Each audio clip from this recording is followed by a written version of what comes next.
Free Talk Live. You are free to call in and talk live here on the airwaves. That's what we do here at Free Talk Live. It's Mark with you. And Angie. 855-450-3733. It's 855-450. Free as in freedom. And while we're waiting for those calls, I got a little show prep, Angie. Looks like, well, from CNBC here, Annie Nova writes, the government took this single mom's $3,000 tax refund to cover her student loans, and she's trying to get it back.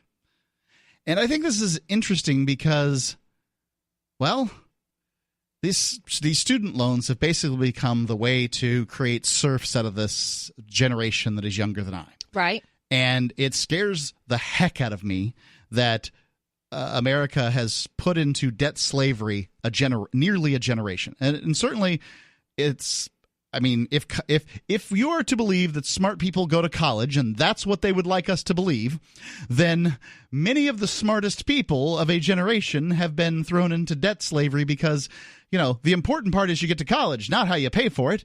And then, of course, sign all this and then we'll keep you in debt slavery for the rest of your life. They'll give you that money. Yeah, they're happy to do that. So, going on here, this story, as she scanned the letter's black type, Alexis Patterson felt herself go numb. The U.S. Department of Treasury applied all or part of your payment to delinquent debt that you owe, it read. Patterson stopped reading. One thing mattered now. The single mother would not receive her $3,000, that's $3,063, by the way, tax refund, including her child tax credit. So it's not entirely a tax refund in this circumstance. There's a little bit of welfare thrown in there, too. Yep. The Republicans like this particular type of welfare because you have to fill out a tax form to get it. The government would instead apply the money to her past due student loan account. She and her 11-year-old daughter, Ophelia, have been homeless over the past few months in Portland, Oregon.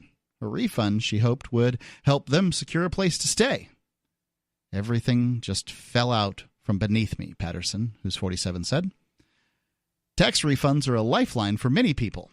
The average check from the IRS in 2019 so far is about $2,795, which represents 6 weeks of income for the typical family in the U.S., and the largest cash infusion 1 in 3 households will see all year. So this is just it's a big boatload of money. It's like winning scratchers for a lot of people. Everyone likes tax time. Yeah, well, I guess my first advice is don't fill out the W-2 form. I haven't filled one of these things out in a while, so if the names have changed or if I've got it wrong, please forgive me. Okay. But don't fill it out in such a manner that you will receive taxes. Fill it out in such a manner that you will pay them. Okay. When the time comes. Nobody wants to pay taxes, but you have to figure out whether or not you're going to be head of household, whether you're going to get an earned income tax credit, whether you're going to get a child tax credit, and a whole variety of things. Mm-hmm. You can figure it out ahead of time and then fill in the proper number because it's just a number. I used to fill in 0. Then I realized, I get a big tax return. Well, that means I'm getting a free loan to the government. So I started filling out 1. And when that didn't work out, then I started putting 2. And the reason is that you want to actually pay the government. You want to write a check at income tax time. Now, isn't it correct that if you put 1 or 2 or however many you claim when you fill that form out, that they take out more money each check? As it worked when I was doing it, it was the 0 that resulted in the most amount of money taken out of your check. Okay, so the more people that you claim, the less they take out. Correct. Okay. So the bigger the number, I mean, if you had like 9 dependents or whatever, then obviously they take very little out because the expectation is that you'd get more back. Okay. Well, ultimately, if this lady would have taken less out of her paycheck and given the government less money, then they would have had less to seize. And she wouldn't have got so much back for her refund. Well, she, at this point, hasn't gotten anything back. Right, yeah. They have awarded themselves her refund. And so, anyway, here, she's getting about an average for a household, and it's probably the biggest cash infusion that she's expecting to see in that household, and this is true for most Americans. For an increasing number of people who've fallen behind in their student loans, however, that relief never comes. The U.S. government has an extraordinary collection powers on federal debts and can seize borrowers' tax refunds and earned income and child tax credits as well as their wages and Social Security. When you take a student loan, you're signing, especially if you're taking that Fannie Mae, Freddie Mac, or whatever the heck that stuff is, or I can't remember all of it. But when you sign up with the government to take a student loan, you're signing up with the most rapacious and dangerous creditor on the planet, because they can do whatever they want to you. Oh, yeah, you sign that right up. You say, hey, you can take it, you can have it if I haven't paid it. But if she can't afford to pay her student loan, why would they think taking her refund is going to help her? It's not going to help her. Start her on good payment history. Right. They're just, at this point, she's got bad payment history, and they're intending to get as much of that money as they can get. And that's why I say this is debt slavery. This is debt serfdom. I've been using these terms because that's what I believe. Well, whatever she went to college for is not working out for her. So why should she have to pay the debt? Well, it's a good question, but they look to her to take the gamble, not them. And that's the paper you sign. I'm not saying it's what I feel like is that we've all been lied to about college, and including me. Now, college wasn't that expensive. I'm 48 years old. When I was in school, we were told, you smart kids, you go off to college. You dumb kids, you go to the Votech, right? And that's what more or less, the line they fed us. I'm not saying that's what they said. They would never say that because that would be too harsh. But they dumbed it down. Right. But the teachers who all went to college all wanted you to do as they had done and gone to college because they believe that that's the best path. And it certainly was, and it probably still is. But the problem is that now these lending agencies, backed by the government to some extent, now have stepped their way in, and they're taking a larger and larger and larger slice of that piece of extra payment that you get. And it takes longer and longer and longer to pay it back. Sure, if you're a doctor or an engineer or maybe a lawyer, and there's probably a handful, nurses do really well, a handful of other careers out there, then it makes a lot of sense. But if it's not those handful of careers, then it's probably a bunch, or you can go work for the government because they love degrees. Oh, of course. They're all about that. But after that, it's just a bunch of gobbledygook. Mm-hmm. We just paid off my wife's student loan just within the last 6 months. And it was a nice day. Yep, paid, finally. Now, mind you, this lady hasn't worked in about going on at least 11 years. I was going to ask if she used her degree. She used it, okay, but she never paid it back. She couldn't have. Yeah. Right? The extra money she would have made working someplace else, no, there's no way. Nope. And she got a degree in something that she was interested in as opposed to something that was going to pay well. So she went into that's what most people do. Social work. Yeah. And so that didn't work out particularly well. This year, the U.S. government has already taken $3.3 billion from 1.4 million student loan borrowers. So a large percentage of the population, about 0.5% of the population, from their federal tax refunds, compared with the $2.3 billion from 1.2 million borrowers in 2016. So it's going up. They're going after more and more people. According to, this is data provided to CNBC by the U.S. Treasury Department, it's also pulled almost $50 million this year from 91,000 borrowers' state tax refunds. If they see that people aren't able to pay them back, why are they still giving away so much money? Like to new people that are coming in?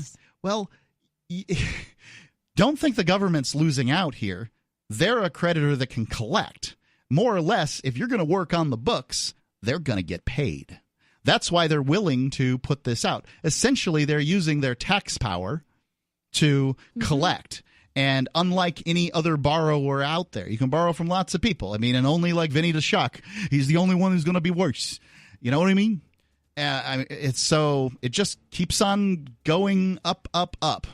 Patterson, going back to the lady here now, is now scrambling to get her refund back. She's finding the process close to impossible. She owes around $80,000 in student loans.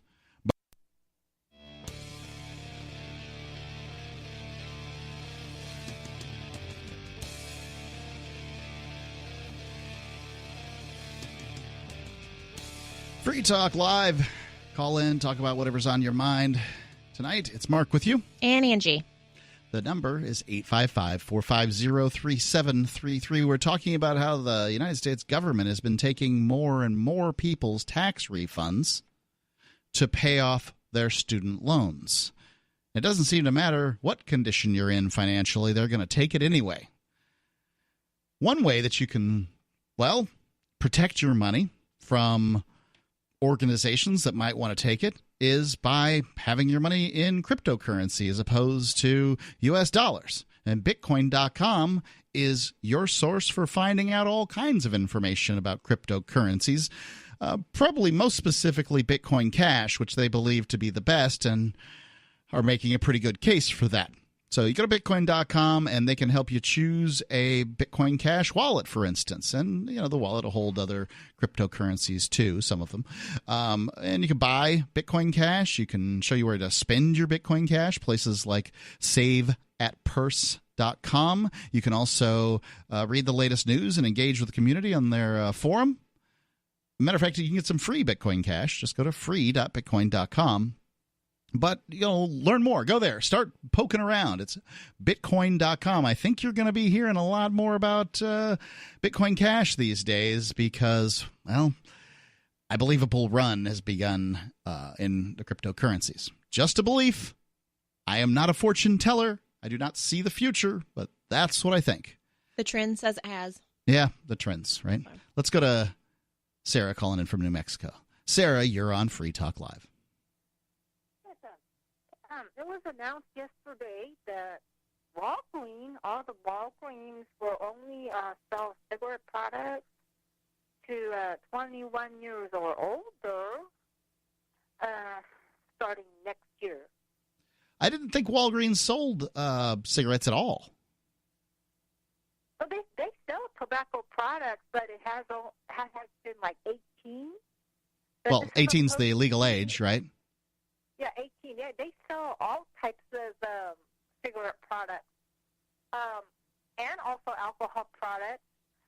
But now, due to it's a federal law, and they're only going to sell to 21 years or older. What do you mean a federal law? Well, that's what I want to know. That's why this is what was announced yesterday on the news. It looks like amid FDA pressure is what it's saying here. Walgreens to raise tobacco buying age to 21. See, I mostly go to CVS, and CVS, I guess, isn't selling tobacco products these days, and I support them in that. It doesn't seem like an organization that's put together to heal people should be selling, the product that kills the most. I'm not against people's right to smoke, but I am for a business's right to sell what they want to sell. And Free Talk Live doesn't sell cigarettes, and if CVS doesn't feel like it's right for them to sell cigarettes, then by God, there shouldn't be some kind of, as far as I'm concerned, I don't see a reason to get upset or protest. I think it's a good move on their part.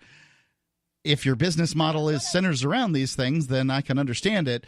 But, when I see many of these convenience stores that make most of their money from lottery tickets, tobacco, and alcohol, it just looks like it's like a place for bad decisions.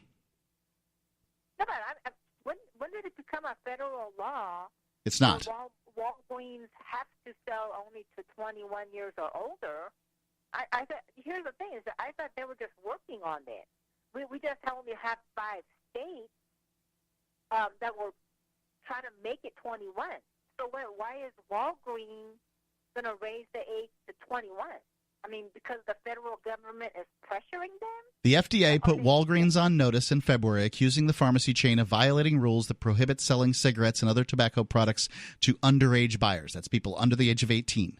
Walgreens, the FDA noted, is currently the top violator among pharmacies that sell tobacco products. Some 22% of Walgreens locations inspected by the agency caught employees illegally selling tobacco products to minors, the FDA said.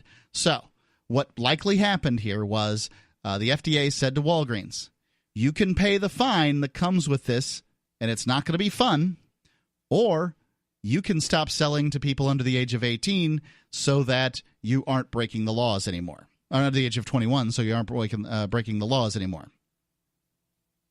So instead of paying the fine, they're only going to sell to 21 years or older.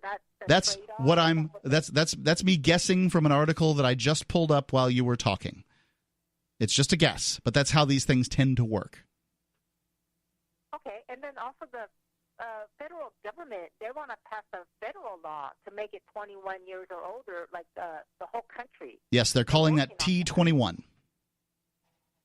Yeah, they're working on that. So the Walgreen is doing it because of the penalty. I'm like, how come they have to do it 21? That's what I want to know.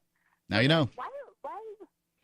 I'm saying, if you're an employee, why would you be selling it to minors? Don't you have to under 18? And how do they get caught for doing this? Well, they're sending in.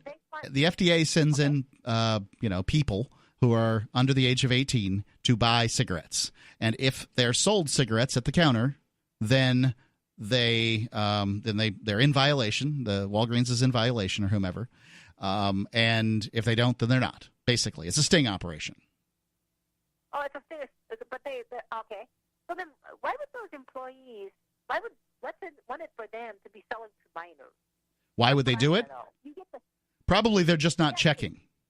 They probably just say, okay, you want a bag of Reese's Cups and a pack of Newports? Fine. That's, I don't know what Newports cost anymore, but that's probably, I don't know, $13. Yep. I don't even know.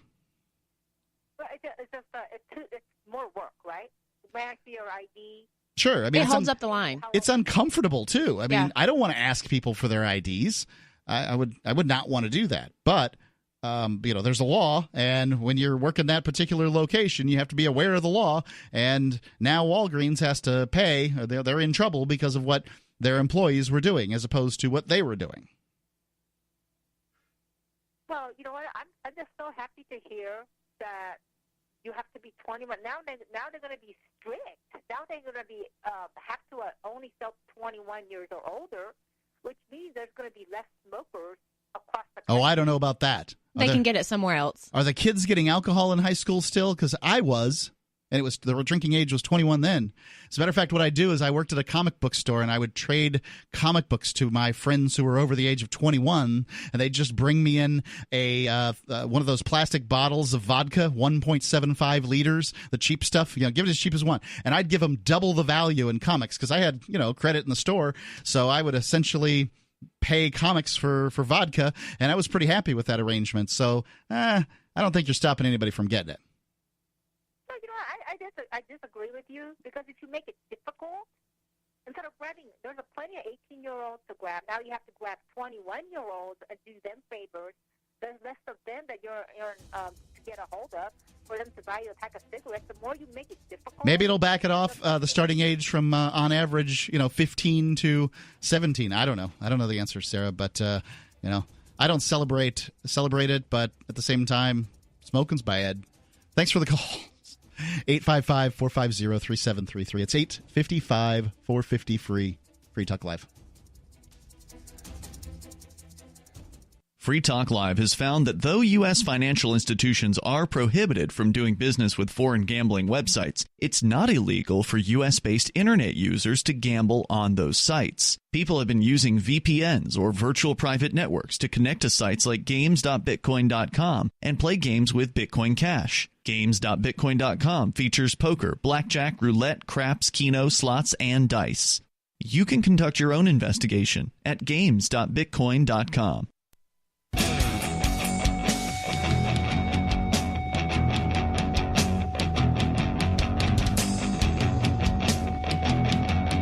Free Talk Live. You can call in, talk about whatever's on your mind. It's Mark with you. And Angie. 855-450-3733. That's 855-450. Free as in freedom. Talking about this article where the government's going through and taking people's tax returns if their student loans aren't paid up. And normally I wouldn't feel too bad for people that, weren't paying their loans. But when it's these student loans, I really feel like it's a terrible idea to tell young people, well, you're not smart enough to make the decision as to whether or not to drink. for another 3 years. But you can go ahead and sign up for this $100,000 loan that we're going to give you. It's crazy. It doesn't make any sense. And then and you don't even have a job when you sign up for it to pay it back. Right. There's not even a job placement program. No. Right. There's no guarantee that if you take, artistic basket weaving, then that you're going to be placed in a career that's going to pay something. It would make some sense. For one thing, what this is the socialization of education costs. Companies should be paying people's education if they want those people educated in a certain fashion.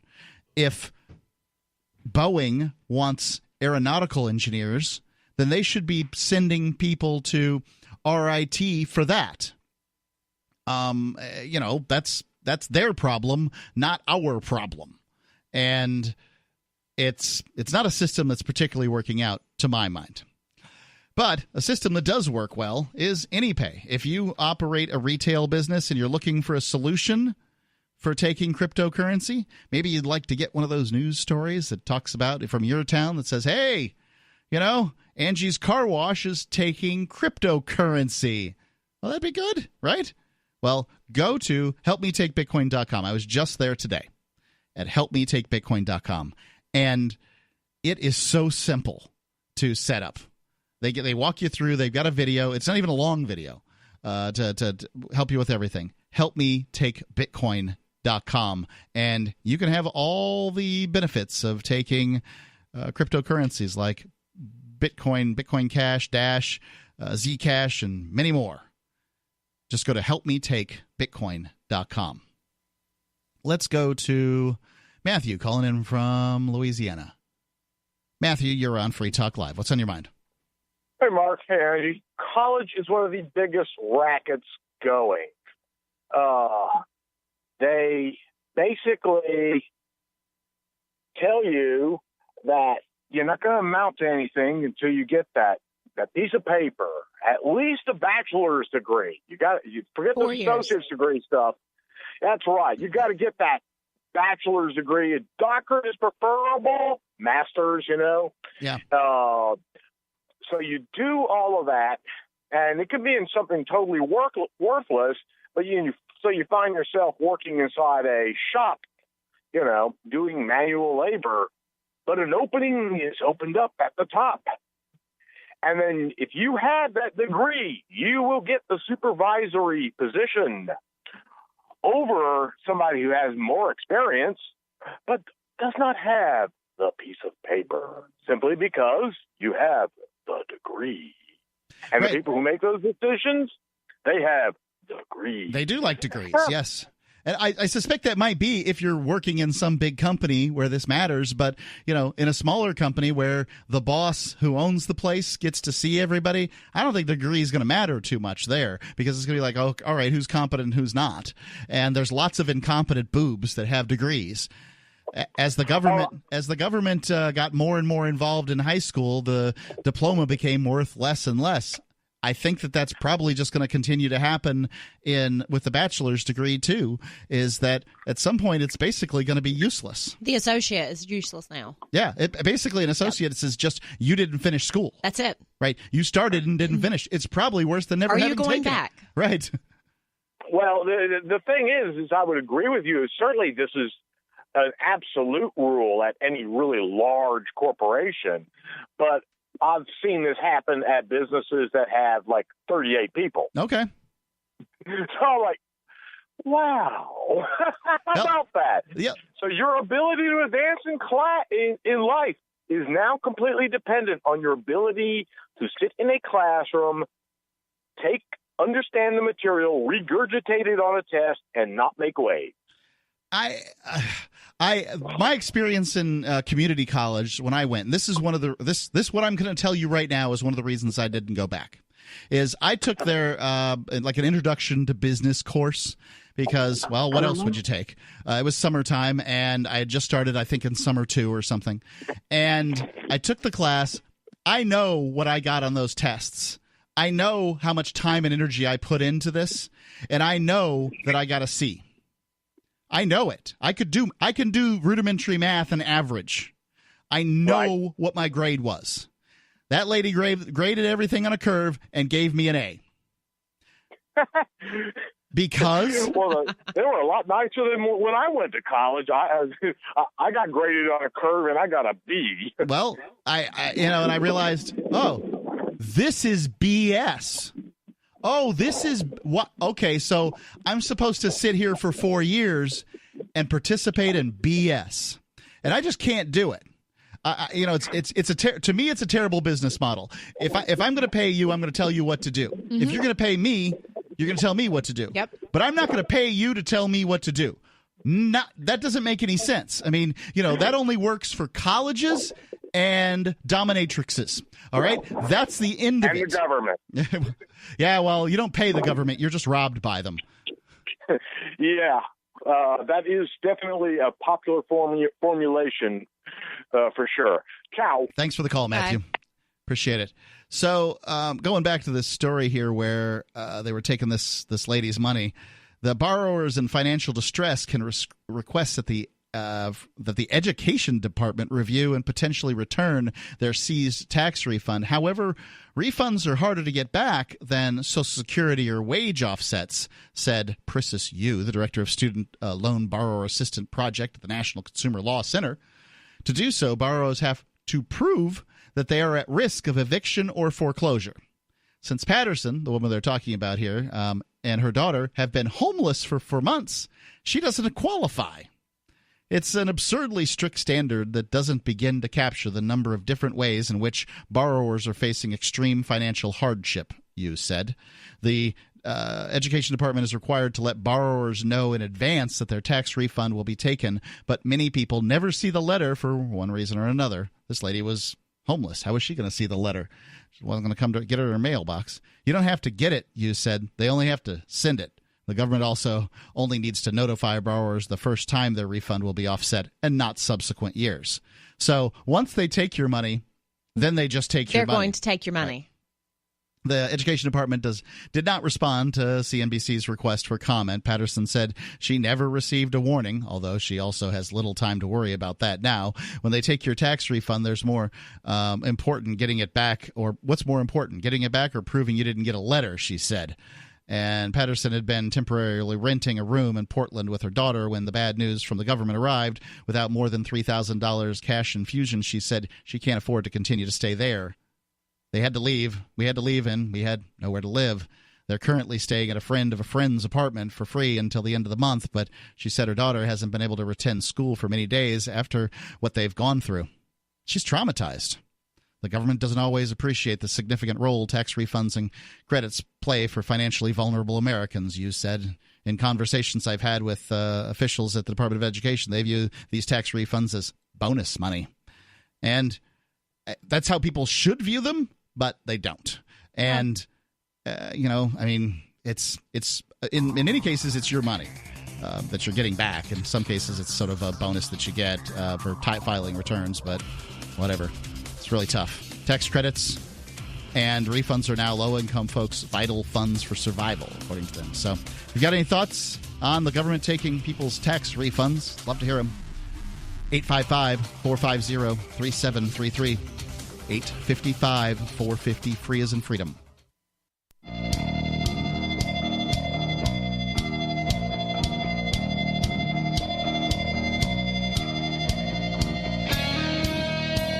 Free Talk Live. Call in, talk about whatever's on your mind. We were talking about an article here from CNBC about apparently the government's coming and taking people's tax returns to pay off student loans, and that number is getting higher and higher. Just commenting on how student loans have basically become a form of, tax serfdom, and it's enslaving a generation as far as I'm concerned. Mark with you? And Angie. The number's 855-450-3733. That's 855-450-FREE if you have anything to say about, the government taking people's money in general or student loans and college in general. Certainly welcome to do that. If you go to amp.freetalklive.com, you can amp Free Talk Live, where you will hear, you will have the opportunity to help us spread the message that we uniquely spread, the idea of freedom and, well, I guess to some extent keeping kids from signing up for huge loans at college. If you know what you want to do, I think college is a good idea. But they don't want that from you. They just want to send you off to college when you don't know nothing. Yep. And that sounds like community college, if anything, to me. That sounds like an opportunity to take a bye year and go get a job. Yeah, but I mean, at 18 years old, do you really know what you want to do for the rest of your life? Some people do, but not very many. What have you experienced? Not much. Not much at all. But you can do as Farmer Garrick Harvest and Blooms Farm has done, and sign up for the AMP program at amp.freetalklive.com and help us spread the word. Thank you, Farmer Garrick. amp.freetalklive.com. Let's go to Greg calling in from New York. Greg, you're on Free Talk Live. Hey, I was thinking about the alternatives. We talk about how we want to eliminate government, how we want to disrupt government, but I feel like a lot of the time it's like talking to people to give up meat and become vegetarians. You know? Well, for me, I wouldn't use the term government. Yeah. I wouldn't want to give up government because I think humans need it. But it's the form that government's taken for 9,000 years that bothers me. And I agree with you. Once that word is uttered, that it kind of screws things up. It's one of the reasons I like to point out that government isn't a thing. It's just a group of people. And people are fallible and a mess. But please, go on. Exactly. No, but just that institution, I feel like it encompasses so many things that we've slowly been making alternatives to it. And just like the Impossible Burger, once the alternative exists, right, with those, I think there's a few companies making those vegetable-based burgers. Oh, yeah. Suddenly, people switch over. It's like if the burger's good enough, if the alternative's good enough, then suddenly people do become vegetarian if they can have the same experience with the vegetable burger. Yeah, I'd be willing to try it. I haven't tried one yet, but I'd be willing to try it. Yeah, I actually tried it. I went to Fridays and I had one, and it was pretty good. It was okay. Okay. It's not exactly the real thing yet. It's my goal to become a vegetarian eventually, but it's worth a try. Just an example. Yeah. Yeah. So my point is, in a good example. Yeah. So that's the point. The point is that besides telling people that they should move away from government, I think there should be real alternatives. So, for example, the post office was a government agency, and Lysander Spooner was really upset about it. But then people invented email, and now hardly anybody uses the post office for most things. Right? I had a friend, a next door neighbor, who near my house, who took down my address so that he could send me a letter if he needed to. He's 82. There you go. So in the past, I think we needed government and public works, like, for example, the Roman aqueducts and the public bathhouses, to bring water to the public bathhouse, because we didn't have enough science and technology and resources to make everybody have their own water come to their own house, Right. But today we do. So I think gradually, I'm a believer that technology will simply displace a lot of government functions. And, and it's not just the state, also Facebook and Google and these other big corporations that have built their own big, social networks. Like Facebook just got fined $5 billion. It's probably going to be fined. Yeah, it's going to brush that off like nothing. What'd they get fined for? Yeah. Oh, the usual things like stealing people's contacts from their email after promising not to. Okay. And other things like that. Yeah.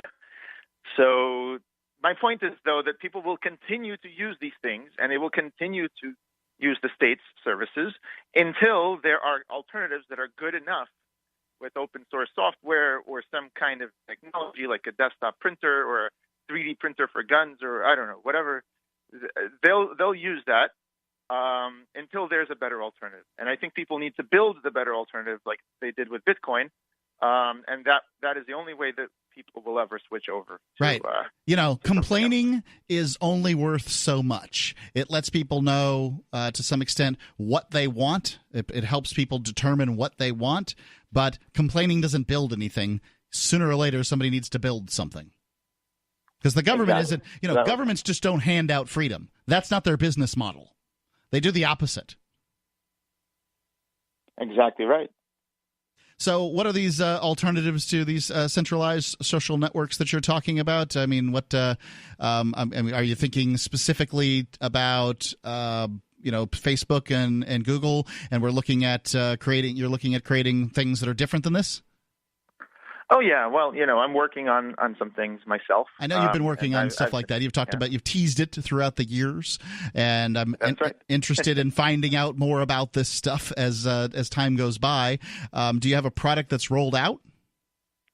Yes, we do. It's called the Cubix platform. It's my company's platform. It's sort of like WordPress for blogs, except instead of blogs, you could have your own apps and your own websites. So the idea is, again, that if you just make a website, no one's really going to use it for social networking. You really need to make something that's good enough that competes with Facebook and Google in order to be able to be independent of those platforms. So, yeah, there's a lot of work. There's a lot of work in getting something like this to be good enough, because Google and Facebook, these people have huge teams of engineers just working on one little aspect of what it is that they do. And they're very user-friendly. Yeah. I mean, anyone can use it. Your 82-year-old neighbor could probably find and probably has a Facebook account, so they can go on and see his probably 60-year-old son and daughters, pictures of their kids and stuff. They want to see the whole thing. And that's really what families use it for. And it's really good for that. Yep.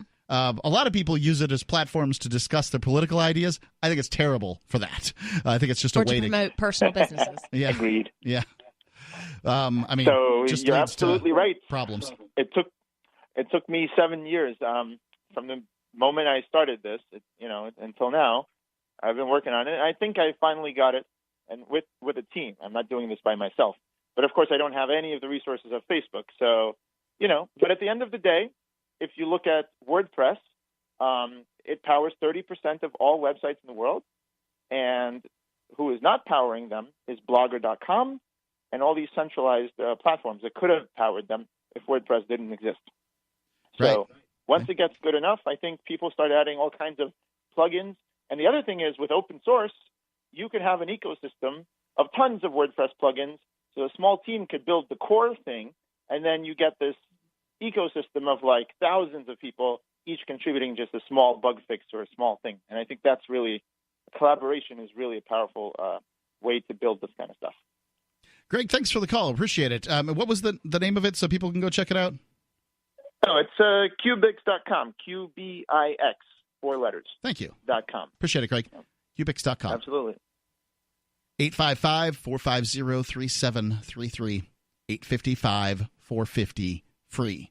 As in freedom.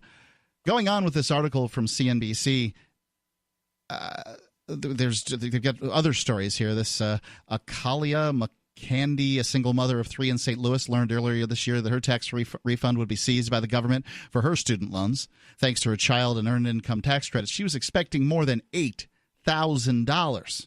With that money, she planned to pay off her car, replace her children's old mattresses, and send them to summer camp. I definitely needed it, said McCandy, 32. She has around $18,000 in student loans. Not even that much. No. She reached out to Stanley Tate, a student loan lawyer, for help. Tate explained that she was unlikely to get the government to return her refund, since she was not at risk of foreclosure or eviction. Desperate to get a refund, McKinley filed for bankruptcy since the process temporarily suspends Treasury Department offsets. She received her refund after a month. It felt good, she said, although she's aware of the consequences. When you file bankruptcy, it's on your credit for 7 years. It's tough. This whole situation's tough. They tell you you need this education, and then they come after you. Free Talk Live.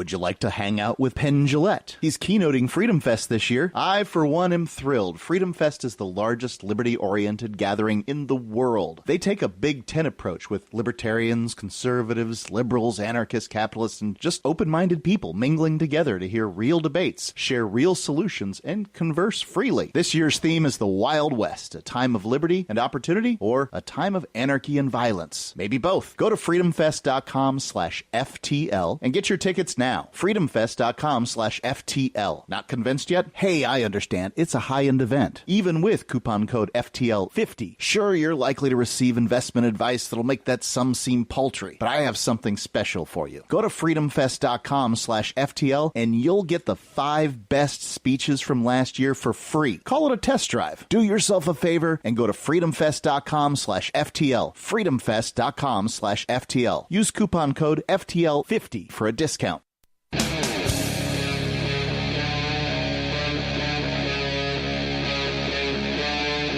Free Talk Live.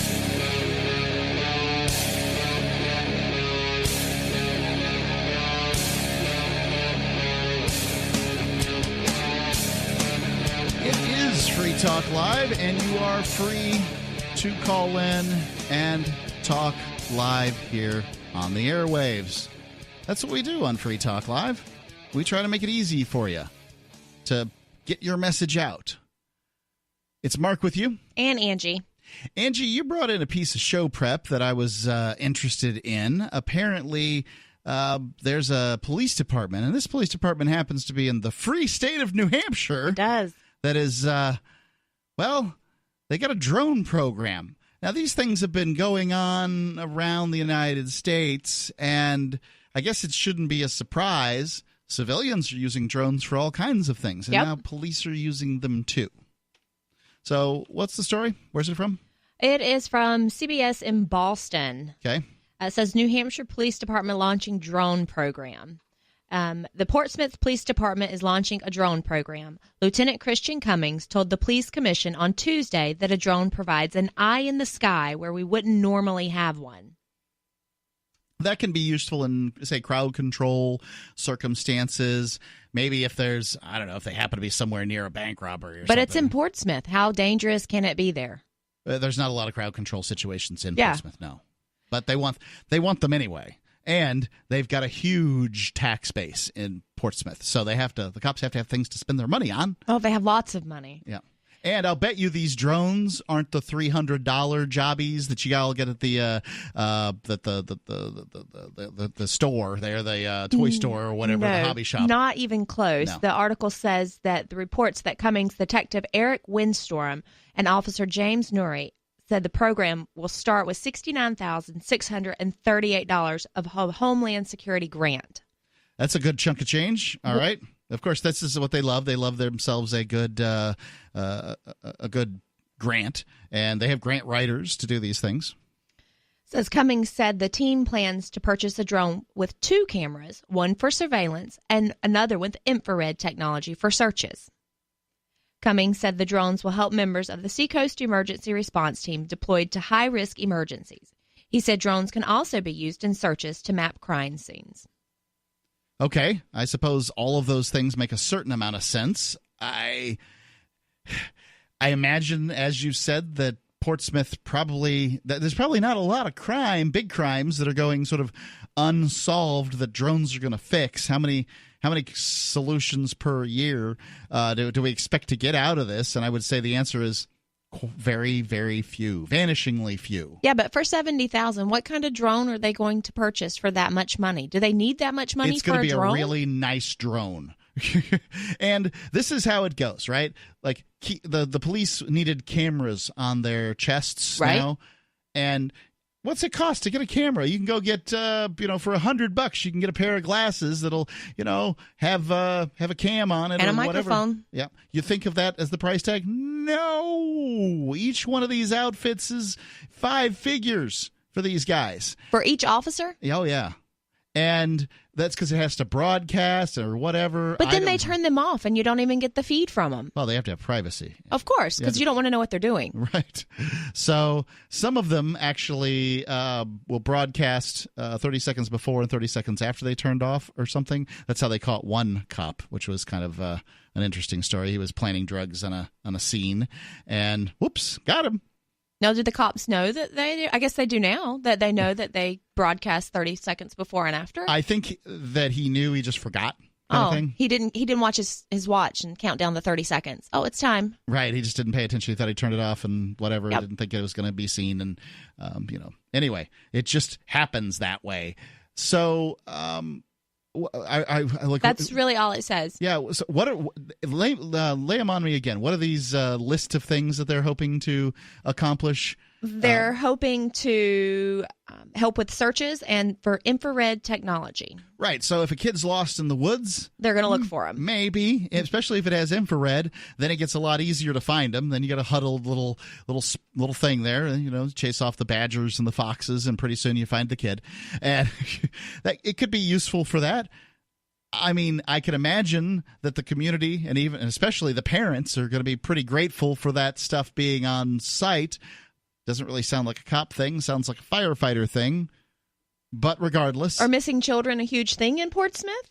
Pretty safe area, right? In New Hampshire, kids will wander off. Okay. But Portsmouth isn't one of those places.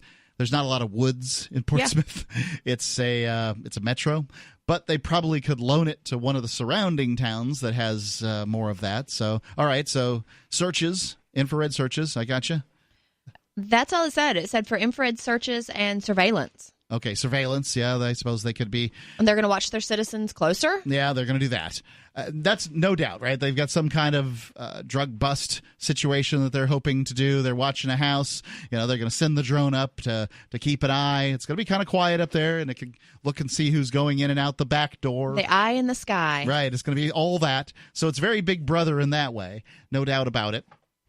And Jay joining us here. Thanks for joining us, Jay. Hello.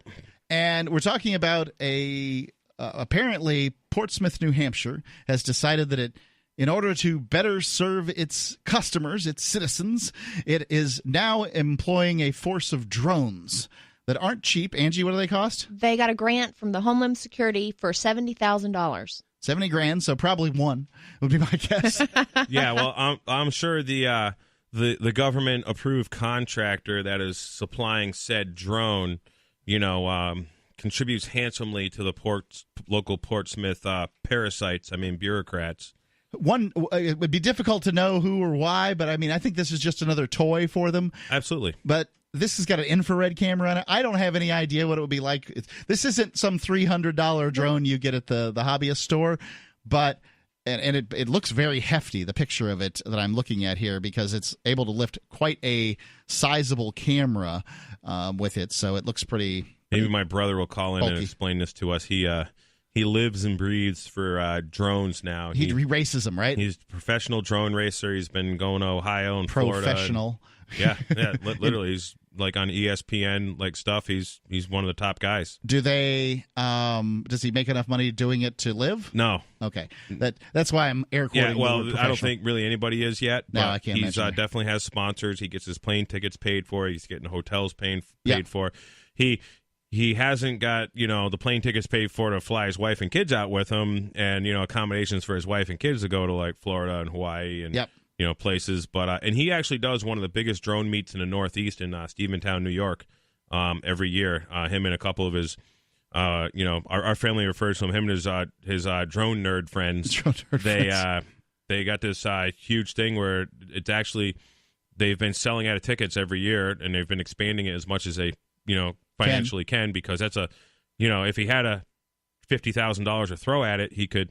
Invite a lot more people, but, these guys are just taking their own pocket cash and literally, putting on a festival for drone, and they have drone racing competitions, and they have vendors, and they get food trucks there, and, it's kind of like, Pork Fest for, or Fork Fest for people, drone nerds. For drone nerds, yeah. Or, so, yeah, they those guys tell you all about this stuff. I'm amazed at how these things they have the races with them, and they fly in and out of barricades. So, horse pasture fencing. You have 6-inch tall rails, and between the rails you have 18 inches maybe? No, about 10 inches are rails at the barn we grew up on. All right. And so, you have about, almost 3 feet worth of actual, fencing. But, the first one is, 22 or 30 inches off the ground. And there's 10-inch spacings between them. 7-8 years ago, he was flying drones through those, at like 45, 50 miles an hour, just by looking through his goggles and off the GoPro camera off the front of them. And he trashed a lot of drones. That was my next question. How many did he go through? They destroyed them, but these things are all made out of styrofoam. And, like, the wings cost, like, $4 a side. The center sections are, like, what's expensive is the motors. Yeah. And the controllers. The props, they're destroying props all the time. You clip a tree and you clip the guy you're racing against. Yeah, I imagine they get rather close. But this drone can be taken down. There's technology to take any drone down. What's that technology like? You just jam the signal to them. 855-450-3733. 855-450-FREE. There's probably going to be cop drones falling out of the sky once people figure that out. Free Talk Live, 855-450-FREE, as in freedom.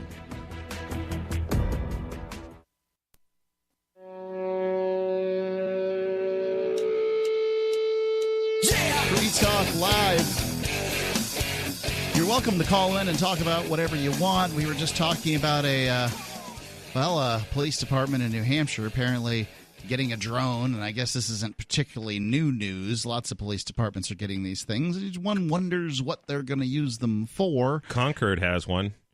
Last year they had it out at the 420 thing, and we thought it was a private drone. Oh, yeah? And I had sent some pictures to my brother, and there's actually an FCC number on them. Oh, yeah? That you're technically, if you're engaging in commercial activity, it says, like, you're using them for hire. Then you have to have the FCC license. Register them and all that stuff. Right. And he said it came back to Concord. PD? Actually, no, it was the county. Okay. It was owned by the county. So he told me it was a cop one. That's what he said. Yeah.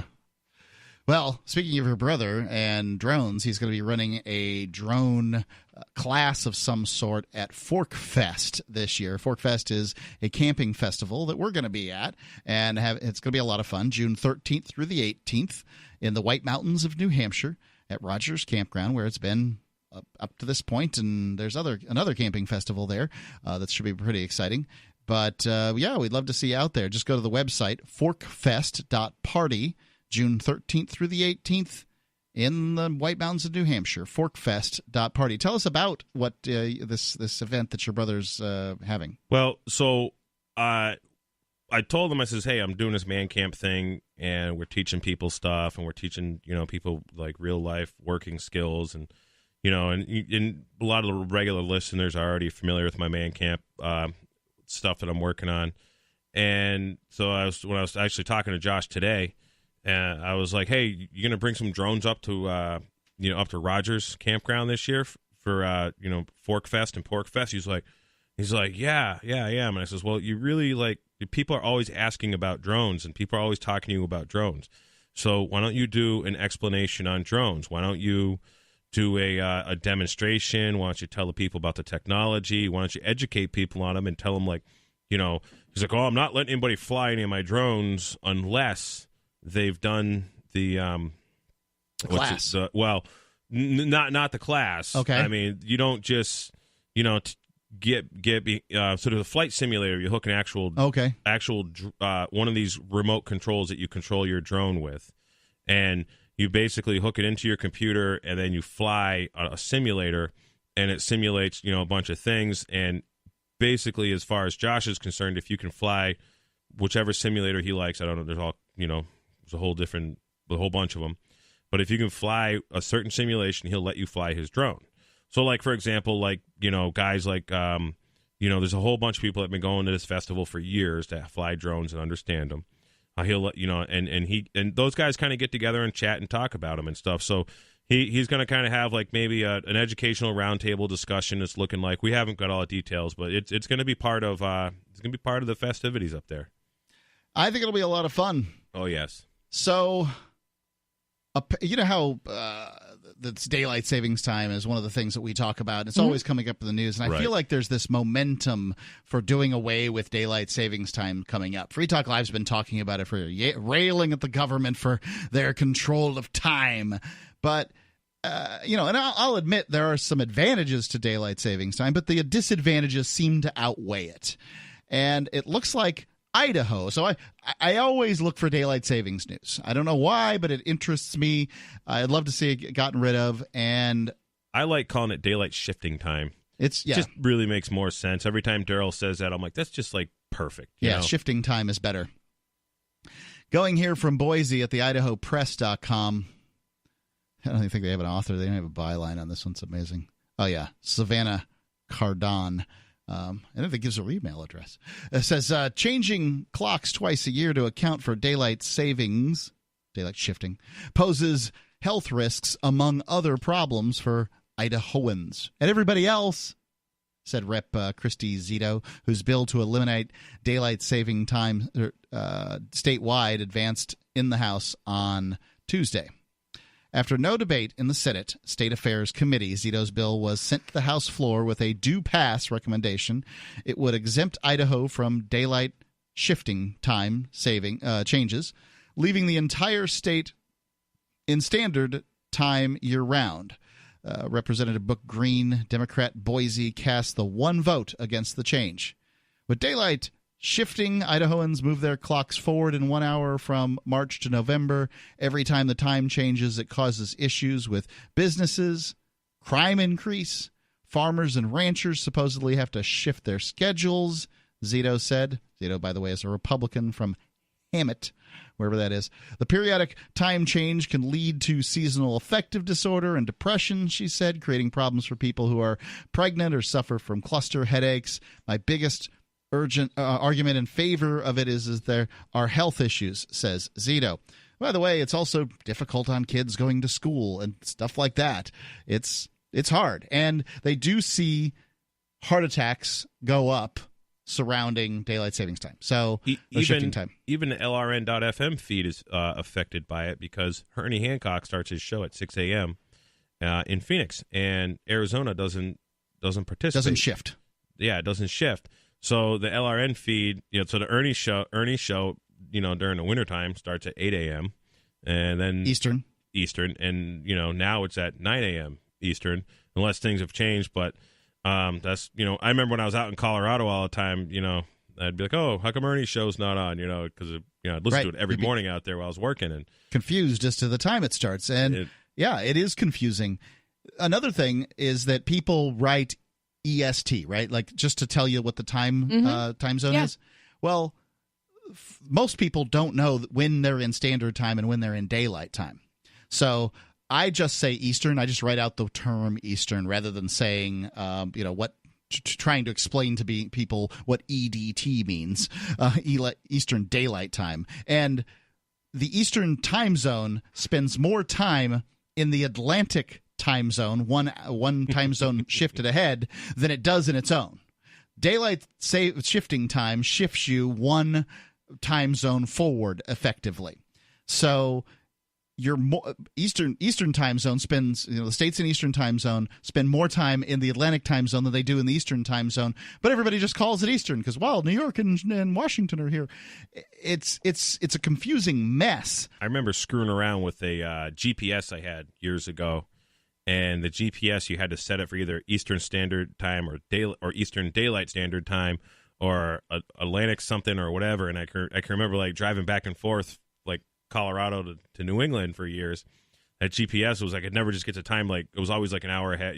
Yeah, it just never had the time. And it was just like and I'm like, well, what the hell is the difference? And I just never really cared to put enough thought into it or effort into it to like really mess around with it. But I remember it was always just a little annoying. What's the actual reason for daylight savings time? Well, you'll get a variety of them, and at this point, none of them are true. Okay. So I can tell you what the farmers all say. Well, they say it's about harvest, but never was. No. The farmers I dealt with say it's so rich city folk can get a little extra hour of golf time. That's what they say it's for. So in the morning? I don't know. Just that's what they want, an extra hour of golf. Yeah. So is it supposed to get dark later or earlier? Which one's right? It gets dark Which one would be standard? I always get so confused. Let me look it up for you. Okay. It's to confuse us. 855-450-3733. 855-450. Free as in freedom here on Free Talk Live.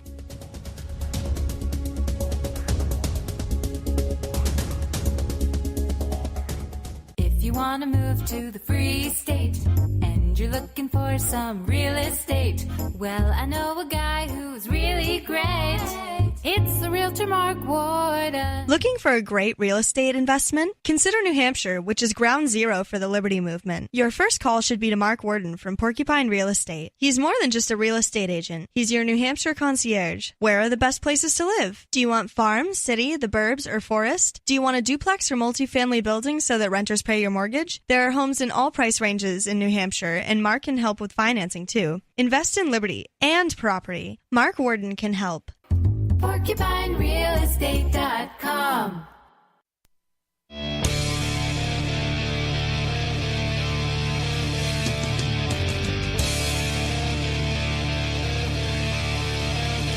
Free Talk Live. If it's between 7 p.m. and 10 p.m. Eastern Time, then I don't care if it's daylight or savings.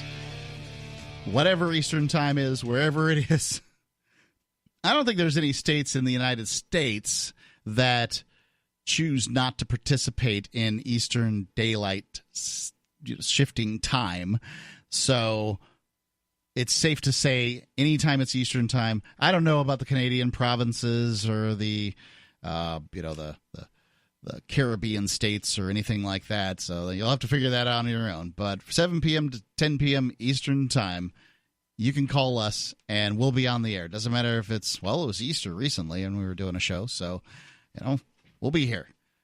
The number, 855-450-3733. It's 855-450-FREE. It is Mark with you. Jay. And Angie. FreedomsPhoenix.com is a liberty-oriented news aggregation site, meaning they collect news stories. And if you want the newest and freshest stories and a perspective on current events from those who value liberty, FreedomsPhoenix.com has it. Their daily dispatch, which I get, and actually it comes in sometimes twice a day because, they want to make sure you get all the good stories. It's the best way to stay up to date on science, technology, historical findings, liberty news, government overspending, and the rise of the police state. Speaking of science news, they found out where the people who built Stonehenge came from and how they got there. So you're not going to find that news on too many news aggregation sites out there. I find that stuff to be fascinating. It's all at Phoenix.com. It's run by nerdy folks as nerdy as I am. Freedomsphoenix.com. I recommend them highly. If I could throw out a little more about the Freedoms Phoenix aggregate there. So this morning on Ernie's Declare Your Independence show, they were talking about housing. That's the guy who runs it, Ernest Hancock. Ernest Hancock, and he does a morning show that broadcasts on LRN from 9 to 12 Eastern Time. LRN.FM. Yes, and so I listen to pretty much every day. But this morning they were talking about housing, and the guest that was on says, "Oh, have you seen the headlines lately about the McMansion prices are going down in this place, California, and this place here, and the default in the car loans is at X amount of money, and the default in the student loans is 1.6 something trillion. The default in home loans in California and home loans in this place and that place." And they were just rant about those. And Ernie goes, "Oh, why don't you just put in housing in the search on Freedom's Phoenix and see what pops up?" So because it's news articles. So what all these news articles, when you go into housing and the search, it has all the housing ones, and it chronically goes back. So they started going back, and so there's a whole bunch of recent ones in there. And then there's a couple from, little things here and there. And then you get back to 2008, and bam, all the same articles about basically the same stuff that's coming out in media today is the whole 2008, 2007 cycle. And they were going through them this morning. It was pretty interesting when I was listening to it. They were going through all the headlines from 2007 and 2008, and the guy, I forget the guy he had on this morning, but they're, and there's these other ones in New York Times this, and he's like, what's the New York Times just reprinting the same articles from a decade ago? It's basically was really the only difference in the article. There are some similarities in real estate news right now as there were in, say, the end of 2005, beginning of 2006. I don't know that everything in the marketplace looks the same, but I'm not recommending that people buy necessarily. So let's talk about real estate for a second. I think this is worth talking about. We almost never touch on it here on Free Talk Live. Libertarians like to own their land. Mm-hmm. People like to own their land. Americans have been sold this bill of goods on owning our land. And I'm not saying there aren't advantages. If you have a giant dog like you, Angie, it might be a good idea to own your own property because landlords hate. But they don't mind her because she's not an aggressive breed. Okay. Different landlords feel differently. But, if you want to have your own garden, if you want to have a big dog, there's some reasons to own your own home. Yeah. But if you do the math, most of the time, owning your own home doesn't make sense financially until you've been in it for 7 years. And most Americans move about every 7 years. So, more or less, just as it's beginning to make some sense, you lose out. Mm-hmm. And if you can find a good renting situation, now when you're renting, you're at people's beck and call to some extent. If they decide they're going to sell the house, then what are you going to move? You got to move. Yep. It's time to pick up. 30 days. Yeah, right. Hopefully you got 60 if the contract is put up that way, but more or less that's how that goes. Mm-hmm. You're at their pleasure as opposed to your own. And so I my opinion has shifted over time on this topic. I used to be a big advocate of home ownership, and I don't think I am anymore. I think that in many cases it makes sense to leave all the little things that break to somebody else.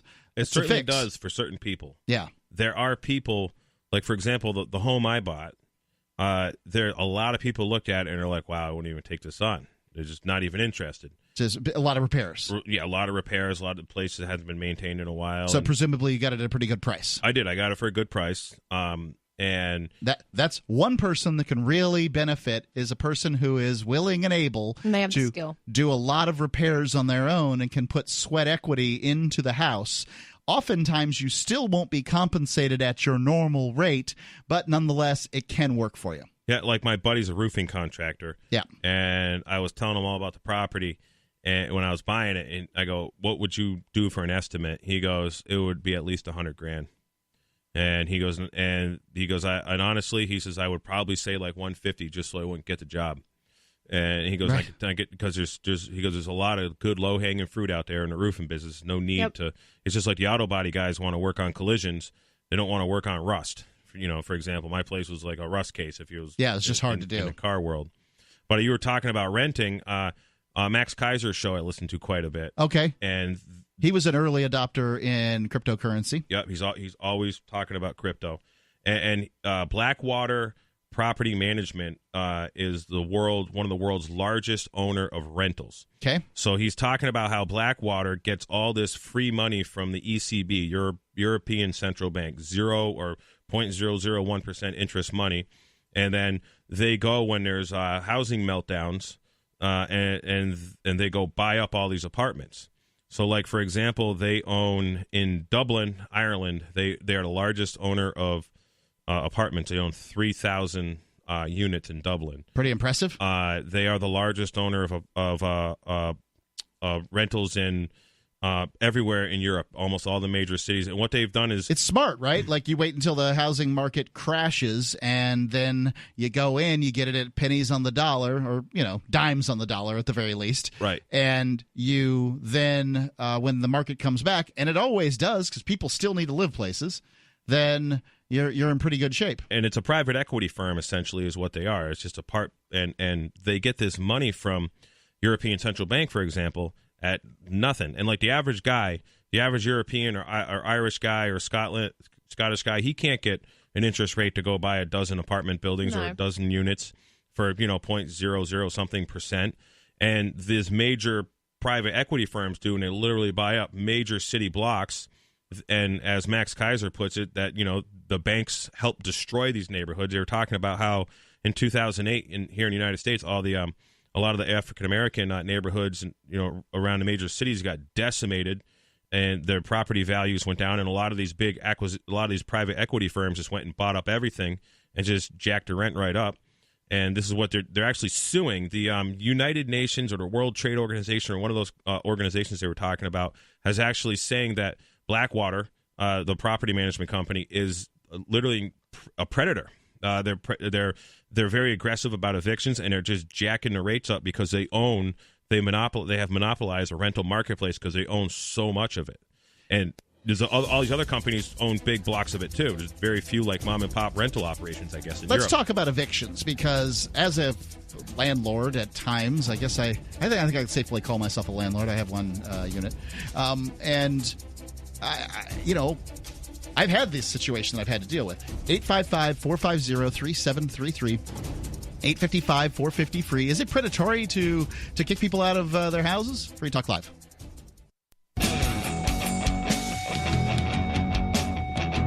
Free Talk Live.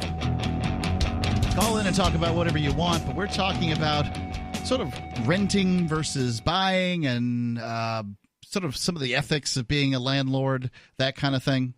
You're welcome to call in and talk about that. The number is 855-450-3733. You're welcome to call in and talk about whatever you want. That's what we do on Free Talk Live.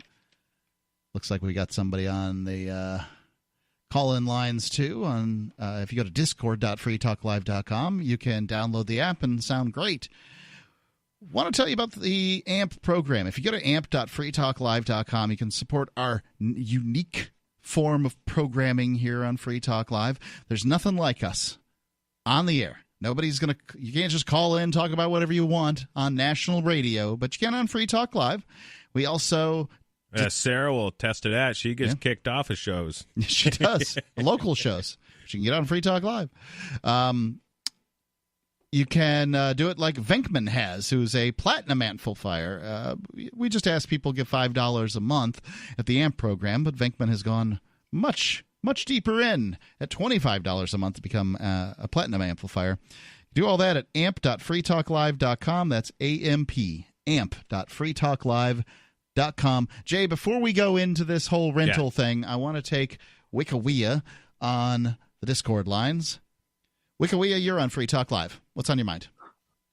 Oh, hey there. I was just wanted to just chip in about this landlord sort of stuff that we were talking about. I think is it Jay? I think you were mentioning like how in Ireland they monopolized the market and they got some special low interest rates. Is that what you were saying? Yes, and this was a report by on the Max Kaiser's show, and they had also talked about how these large private equity firms who have bought up most of the apartment housing is also getting tremendous property tax breaks. Like they're getting they're able to make deals with the tax assessors and whatnot and get their property valued really low. So it was very low taxes is also what they were talking about. And basically the mom and pop renters, landlords really can't even compete with these guys because their overhead's so high. Yeah, it's a very, very similar story in the UK where I live. I've spoken to lots of small-time landlords who are totally squeezed out by regulations now. There's millions of little health and safety checks that they have to pay for, environmental sort of energy efficiency stuff that they have to pay for. And also the big property developers, the massive companies, are kind of benefiting through the planning permission system, which a lot of people suspect is corrupt. It's a total disaster. It's just like one of the other kind of ways, like one of the few sort of last remaining ways to make money kind of fairly without using the state to cheat, and that's kind of being eroded away. I think. It used to be one of the ways that couples would retire is they'd take their retirement, they'd move to someplace warm, and they'd buy themselves, a duplex, a fourplex, or something like that, and they'd rent it. They'd have their own spot, and they'd rent out the rest. I don't know what terminology you guys use over there, Wikiwea, but probably four flat or something, some terminology like that. And they would, they'd rent to people, they'd take care of the property, but more or less that was their work. Mm-hmm. And they, they probably didn't spend that much time on it. when you aggregate the whole month out. Obviously you got to be there for when the water springs a leak or something like that. And that used to be a system. But it sounds like if these big companies are getting in and finding systems for cutting overhead, specifically regulation and taxes, then, well, that's it. It just shows one of the many ways that the state is employed to, profit the rich and well-connected. It's the same thing that's happened in the poultry industry, where literally Purdue Corporation out of Georgia had introduced and lobbied all the legislature in the United States for all this heavy poultry regulation and all these other heavy-duty slaughterhouse regulations having to do with all kinds of other food processing. Because my father and in 1960 something, when they moved to Palmer, Massachusetts, there was literally 20 different butcheries in the villages of Palmer.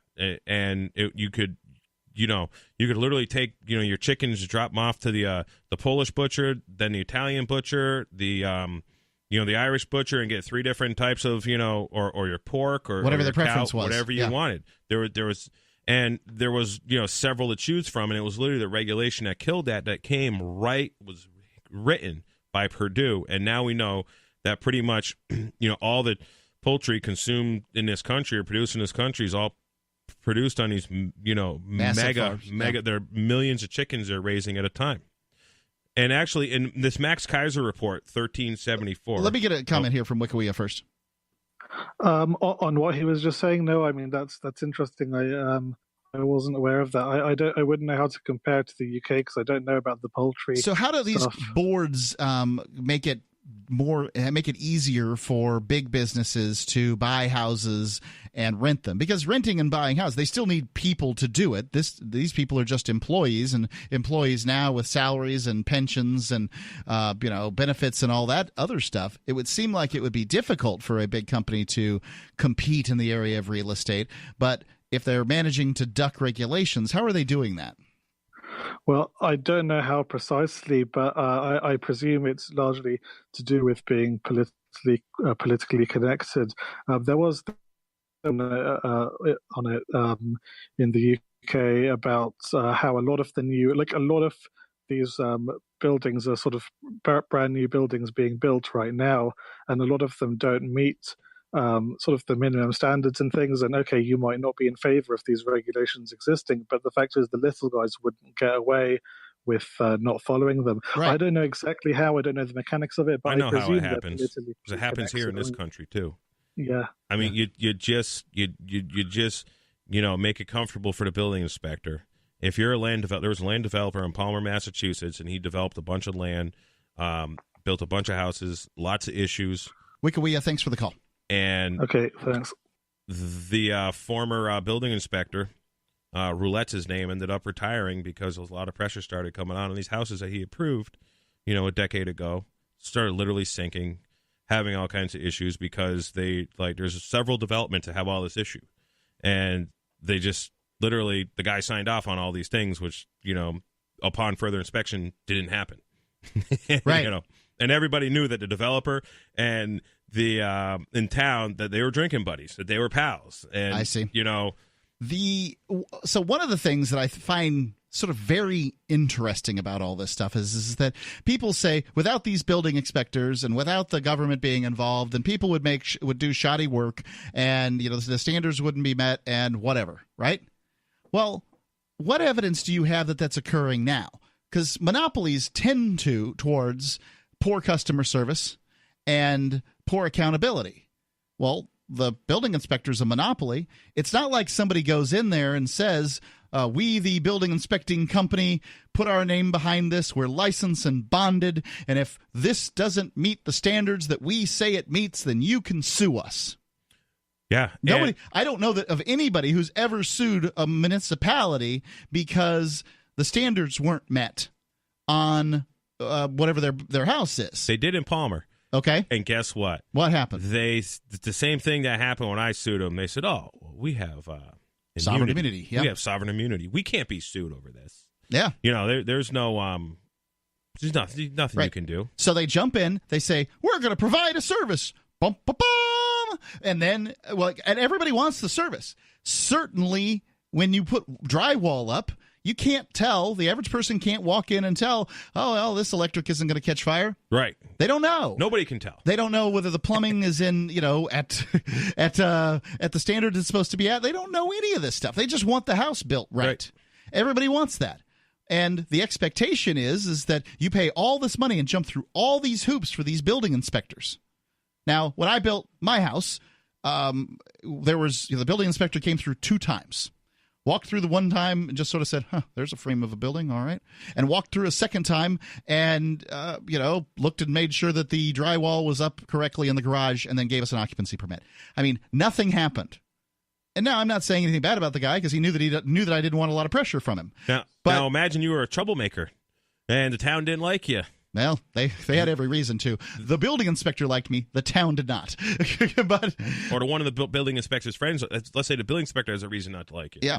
My dad threw the building inspector off our property years ago when our house burnt in the 90s when I was a teenager, and told him that he was going to have him arrested if he came back. We never saw him again. Yeah. There was no permits involved in that.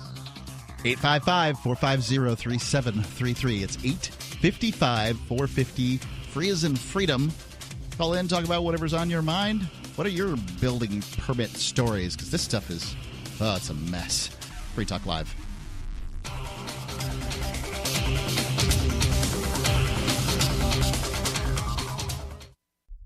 Did you know you can legally exit the U.S. federal income tax system? Well, it's true, and thousands of American nationals are doing it. The 16th Amendment and the Internal Revenue Code are legal, but only in a limited jurisdiction. This is the basis behind the voluntary nature of the income tax. Learn the exit strategy provided by Congress. Find out more by visiting weissparis.com and watch our numerous videos. That's WEISS Paris.com.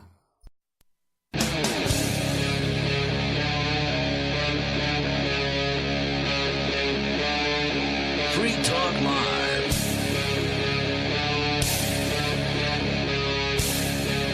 It is Free Talk Live, and you are free to call in and talk live here on the radio.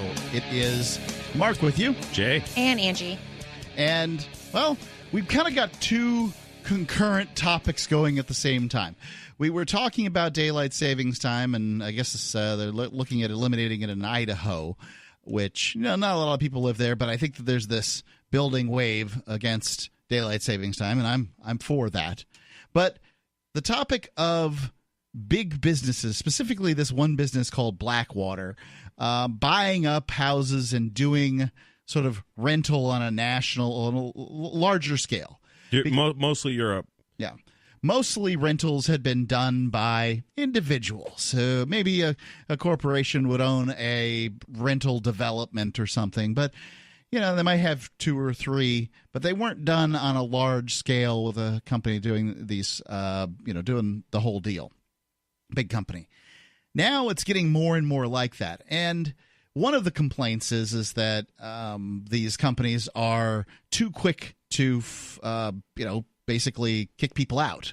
That if they don't pay their rent, out they go. And as a former landlord, I can say I was certainly too lax in some circumstances. Me too.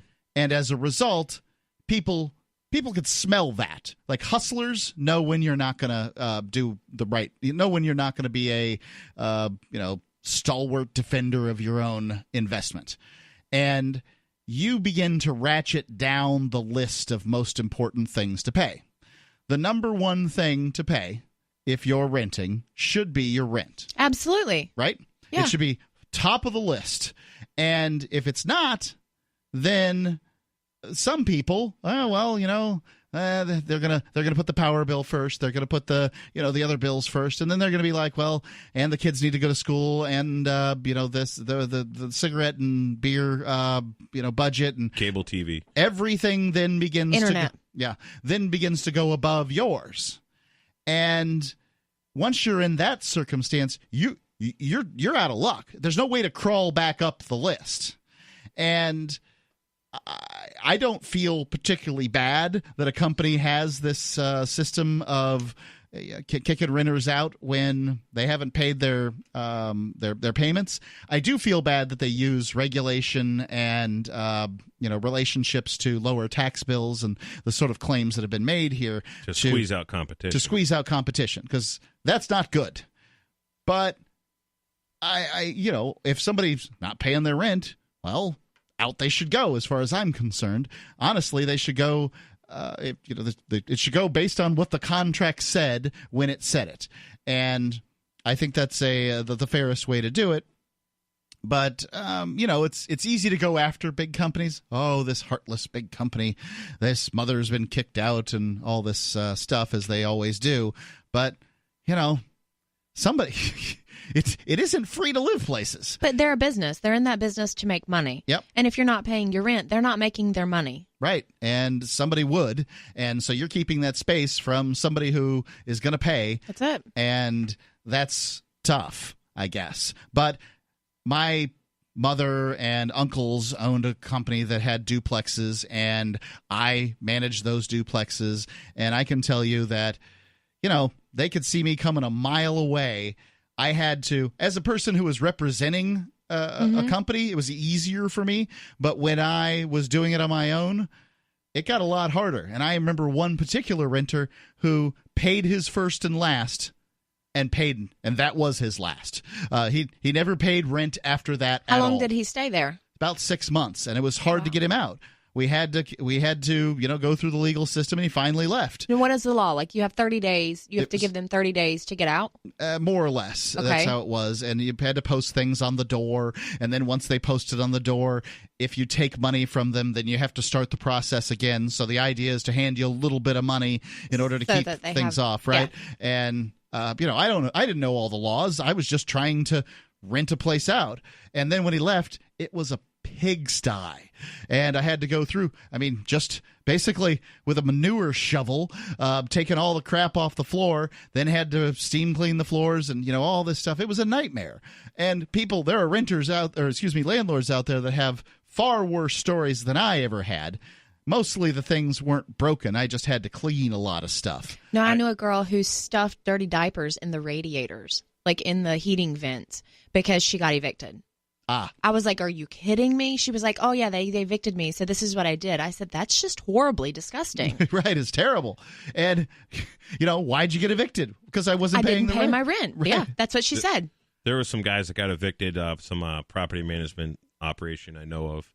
There was two of them that were really, really bad that I did. But this one here, what had happened is the people, when they had gotten evicted, they started urinating in bottles. Wonderful. And they turned the heat all the way up. It was summertime, and they dumped their urine all over on all the radiators.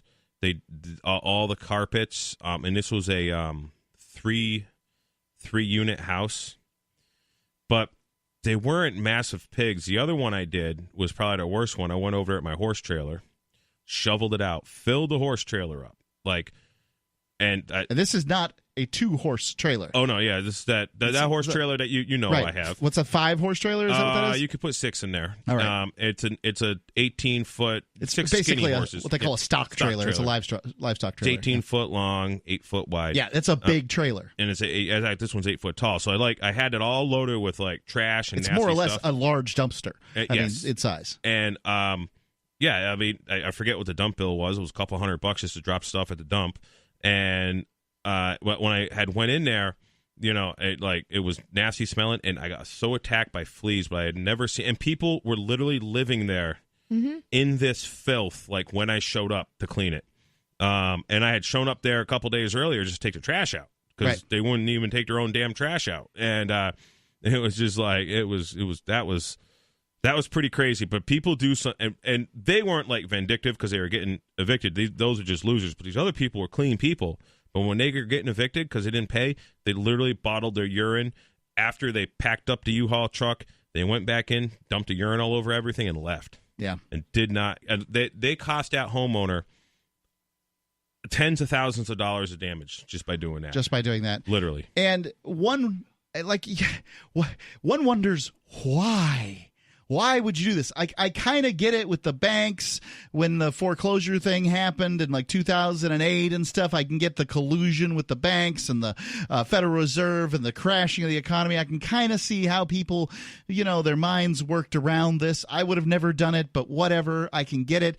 But you're doing this to a landlord who did what? Who chose to rent to you, whose biggest mistake was doing business with you. Yep. Right? Like, I'm going to make you suffer because you were stupid enough to get into a contract with me, and I am a loser who doesn't pay my bills. Right? Like, that's how I feel. Ladies and gentlemen, if you are one of these people who did this is how I feel about you at this moment. Now, if you've got some good reason, please let me know. The number is 855-450-3733.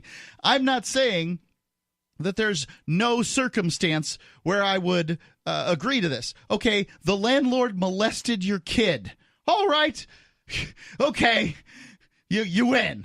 But, there's just uncalled for behavior. And the law and public sentiment tends to go towards the renter. That's the reason we have this thing called sort of fixed prices in renting. I can't remember what that rent control.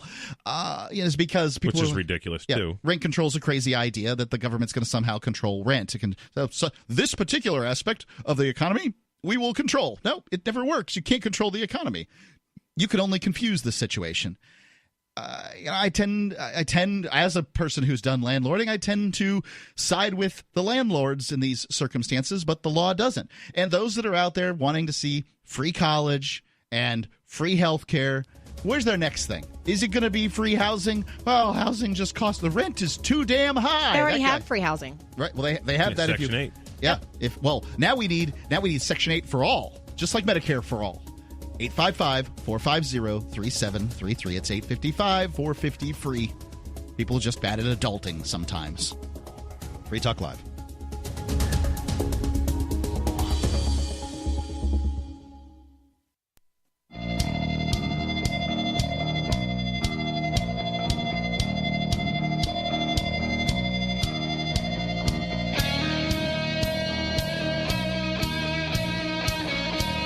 It's Free Talk Live. You're welcome to call in. Talk about whatever's on your mind. It's Mark with you. Jay. And Angie. 855-450-3733. It looks like I've actually had David on hold here for some time. You get the B team here, sadly. He wasn't watching the phones. Let's go to the phones. I've got David in New Mexico. David, you're on Free Talk Live. Hello? Yeah, it hasn't been that long. Okay. Well, good. The service around here sucks. Go ahead. Well, I won't be tipping. Well, there you go. What's on your mind, David? Well, I had something else, but I want to comment on something because you said earlier in the program. But let me slip in the comment that I've been on both sides of the renter-landlord thing, and I got screwed on both sides of it. And so I'll never rent anything again, and I'll never rent anything to anyone ever again. Yeah, so, I can feel you on that one too. I do understand why people want to own property, but I think that some of the arguments for owning property are spurious, specifically around finances. If you're going to live in the same place for 7 years, then maybe it's a good idea, but a lot of people don't. Go ahead. Right, yeah. How did you before you go on, how did you get ripped off by the landlord? What happened there? Well, in several different ways, but the most sour one is the difference between when you rent a place that you live in versus when you rent a place that you store your possessions in. Yeah. And for some reason in this country, if you go bankrupt while you're renting a place you're storing your things, they think that they own everything that you stored in there. But if you go bankrupt while you're living in an apartment, they don't take your body and put you in slavery. I mean, they don't take your furniture out of your apartment. So what's the difference there? What gives there? That's kind of BS. It's an interesting question. All right. if you run a, my argument obviously is that if you run a store, if you sell storage and somebody doesn't pay you, you do the same thing as if you rent them a house. You evict them and you put their possessions out on the curb. They can come and get them, or other people can take them. But you go through the legal process, evict them, and put their stuff out on the curb. Whereas in the storage industry, if you store $50,000 worth of goods in a unit, and you're paying them, $100, $200 a month, and then you get hit by a truck and you go bankrupt, all of a sudden they think they own your $50,000 worth of goods. Yeah, that's how it's done, yeah. Yeah, they don't care, why you didn't pay them. It's just the fact you didn't pay them. That's the way the contract's written up. Do they sell your stuff at pennies on the dollar, one would presume, and then pay the bill, or do they just keep everything? Say that again? So if they're keeping gold bars in there, right? Let's say they've got $10,000 worth of gold bars and you're $1,000 in arrears. Chances are good they'll get something close to $10,000 for gold, for the gold as what it's worth, right? So let's say they get $9,000 for the gold. Do they take their $1,000 and then return you the $8,000? No. They under current laws everywhere I've seen, and there have been some movements in state legislatures to change this, and legislators listen up, because it needs to be changed in every state so that if they do liquidate your stuff to get what you owe them, they should be only entitled to what you owe them and any expenses. They shouldn't be entitled to everything that's in the unit, which is the way that they do it now. Yeah. So those laws need to be written in state legislatures to prevent them from that ripoff. Well, nobody's forced to put their stuff, in any particular storage unit. You do sign a contract. I have 3 friends that run storage unit operations that used to do. I got two friends that do storage units and commercial retail. I got one friend who's getting into commercial rentals.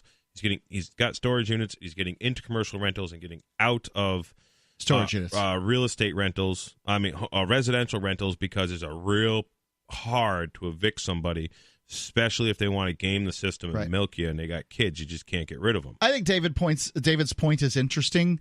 It's probably the exception as opposed to the rule. The vast majority of people who are going into arrears on their storage unit have probably gone there and taken their stuff out. But if you do get hit by a bus, right, and you cannot go to the storage unit to get out your gold bars or whatever is of value in there, then I'd say that in most cases, it doesn't turn out the way David's talking about, probably the vast majority of cases. But in the few cases that it does, there should be some kind of limit on it. That makes some sense. Yeah. Anyway. So what were you talking about? What do you want to talk about? Well, I was going to call up something else, but I changed that because you had said something that's been on my list for a while, and I wanted to bring that up, and that is you were talking about Sarah, for instance, and you said earlier, you phrased it, you can call and talk about anything that you want. Right. So this is Sarah calling in from New Mexico, your home girl. Well, she ain't my home girl. Well, she's from New Mexico. I don't have any home girls. I happen to not like people a whole lot, and so I don't have any homeboys or homegirls or anything of the sort. So, all right. Anyway, that I was just using that to mark where in your radio program you had mentioned this. You use the phraseology, you can call in and talk about anything that you want. It's true. Whereas Ian very, very specifically says you can call in and bring up whatever you want, which I've always detected as being worded that way very intentionally, because you can bring it up, but if we don't like it, you ain't going to talk about it very long. I think that's still accurate, probably. I mean, ultimately, it has to be an interesting topic that we find compelling and have some ability to talk about. If people call in about something boring, right? Well, the odds on what sport are they? What sport ball are they playing right now? No idea. Baseball. I don't know. The odds on the Yankees beating the Red Sox in the upcoming game. I'm not going to be able to help with that in any way, shape, or form. They should be calling a sports talk station as opposed to me. It's sometimes fun to watch me cook when you bring up these topics, but ultimately that's only good for a few seconds of entertainment, and then after that it's boring. So right. Yeah, I mean that still exists. Right. And the larger picture though is that I had mentioned a few days ago, week or whatever, about the my assessment that radio broadcast frequencies, the actual bands, kilohertz, megahertz, gigahertz, is a finite resource, assuming you have to have so much space between each frequency that's being broadcast on. So it's a finite commodity, just like Bitcoin. Yep. Right. And I would venture to say, without having done any research, that there are very few frequencies that go unused. In other words, they're all being used. It's not like it's a worthless commodity. When, as evidenced by, if I'm accurate, that there are very few broadcastable frequencies that are not having something broadcast over them, then that's another point. I would say that you're only accurate based on geography, right? So if it's in New York City or L.A. or Chicago or some major metro, then yes, that much is true that it's full. But in a lot of places in the United States and even a lot of cities, the band isn't entirely full. David, I know you have a point you're getting to here, and I'm going to hold you over. The number is 855-450-3733. It's 855-450. Free as in freedom. Free Talk Live. I want to tell you about my favorite cryptocurrency wallet, Edge Wallet, at edge.app. Edge is the wallet I use more than any other, and that was true long before Edge Wallet became a sponsor of Free Talk Live. Edge Wallet allows you to buy, sell, trade, and securely hold your cryptocurrencies, including Bitcoin, Ethereum, tokens, Monero, Ripple, Dash, Bitcoin Cash, and more. It's available for both Android and iOS, and you can download it via the Play or App Store or via Edge Wallet's website, edge.app. Secure your freedom with Edge Wallet.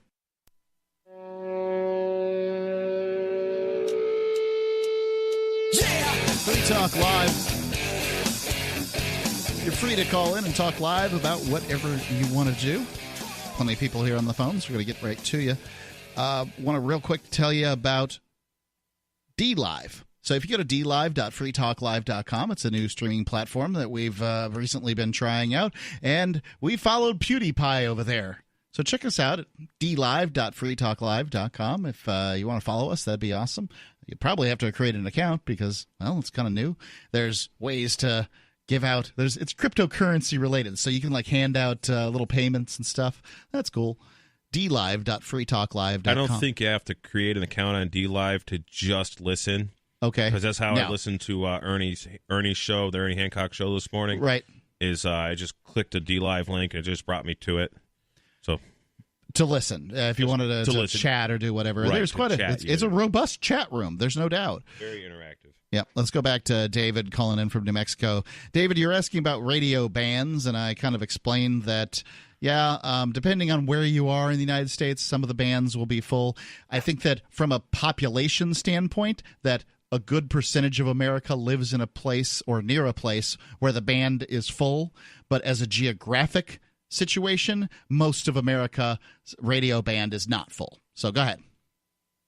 Right, and we're not really counting that because if there's really nobody there to hear it, then it's kind of moot. I mean, all of our frequencies are available on the far side of the moon, for instance. Correct. But there's nobody there to sell things to, and so that we know of. And so what's the point? But so that was just a given in what I had presented. And then this is true of other markets as well, but it's especially true in the market that I'm in more than any place else I've ever been. But the radio here that is interactive, because there's radio that's not interactive. You just turn it on and you just listen to whatever is presented. Then there's other radio that's interactive. And I guess there's also radio that's not interactive. However, it's broadcasting, political material in an attempt to influence how you vote, and thus what they're attempting to do is to control the government. Just like a lobbyist, they're using radio. They're using radio broadcast to lobby to people and lobby to government simultaneously. And in the market that I'm in, almost every damn day, they have political operatives. Like today, coincidentally, Stephen Michael Quezada, the guy that I worked with in Breaking Bad, he's a county commissioner. He was on the radio just an hour ago for an hour, and they're using radio to attempt to control the people through the government and to control business in many different ways. And some of those programs are interactive. For instance, that one was. They took phone calls. And then when they use this finite resource to attempt to program, brainwash people to their way of thinking, there's some rights and responsibilities aspect that come up in that, and some First Amendment stuff and some 14th Amendment stuff. And, frankly, like I told your call screener, I consider many broadcasters to be racketeers. I'm not including you, but flat out in our market, like the ones that are trying to put me in prison, for instance, or in jail for up to 6 months or up to a year, whatever it is. I don't remember. For calling a radio show. For calling a radio show that happens to be a public university, which is one can see why you would get certainly upset about that, right? Like it's a pretty important point you're bringing up. Is these people have chosen to use the law to go after you for calling in when they tell people to call in. David, I appreciate it. I got some other calls here on the line. Thanks for giving us a call here on Free Talk Live. 855-450-3733. Let's go to Jack calling in from New Hampshire. Jack, you're on Free Talk Live. Hey there, Mark. How you doing tonight? Oh, Jack, the organizer of the AltExpo. That's right. The Alternatives Exposition. That's the right. Original fork. And AltExpo is, why don't you describe it, Jack? Well, so I call it the other day on this chat, we're on the original fork because we forked off of, Free State Project events, but we're actually still at Free State Project events. And what I found was back in 2007 when we started, it seemed like the Liberty Forum, the organizer, was all politics all the time. And I basically said, well, what about the alternatives? And so she says, oh, you mean alternative energy? And I said, no, alternatives to everything.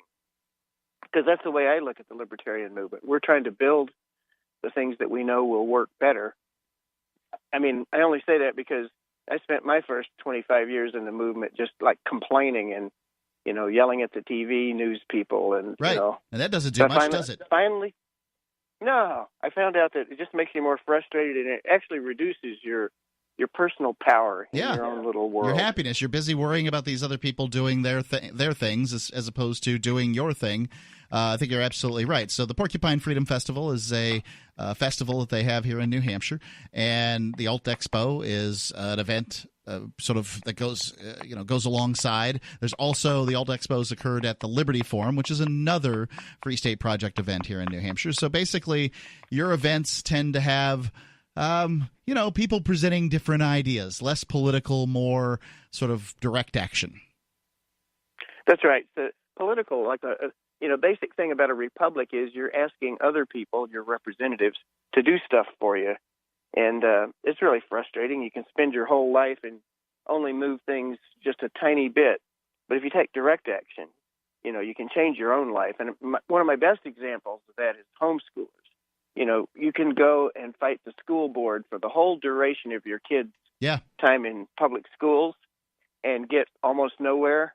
But if you choose to homeschool them or go to a private school or anything, you get actual results during your child's lifetime. Right. You're still going to pay the taxes to run the monopoly school, but nonetheless, that's you're gonna see some success in that arena. So I know you guys are going to have the AltExpo going on before the Porcupine Freedom Fest at the Fork Fest, which is Free Talk Live. That's exactly right. Yeah, it's sort of our event isn't right, but it's a decentralized event that we will be attending, and people can do what they want. Tell us what you're going to be doing there.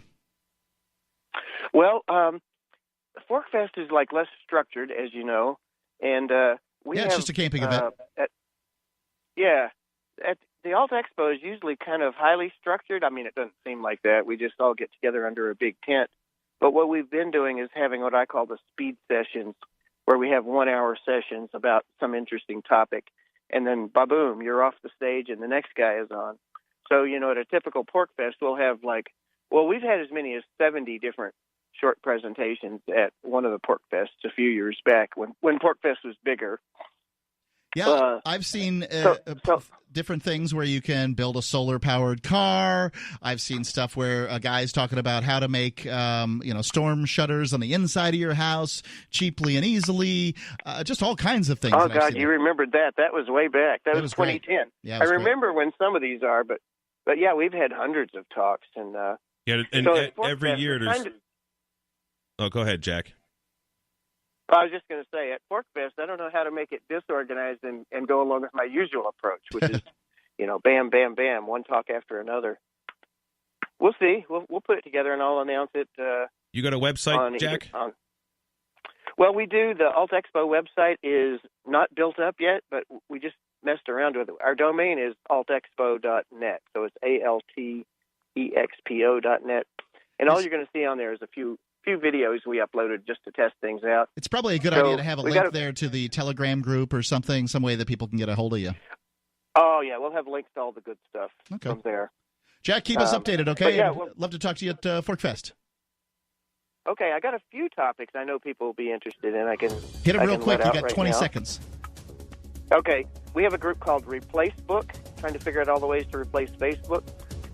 Mesh networking, there'll be a mesh network working at Forkfest.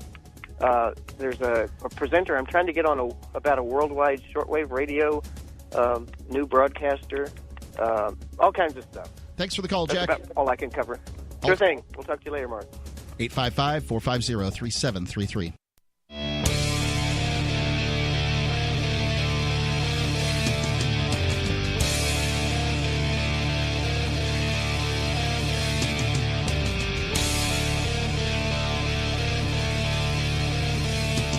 855-450-3733. That's the call-in line here on Free Talk Live. It's Mark, Jay, and Angie. Call in and talk about whatever you want. We might be able to squeeze you in here on this live edition of Free Talk Live. Let's go right to the phones.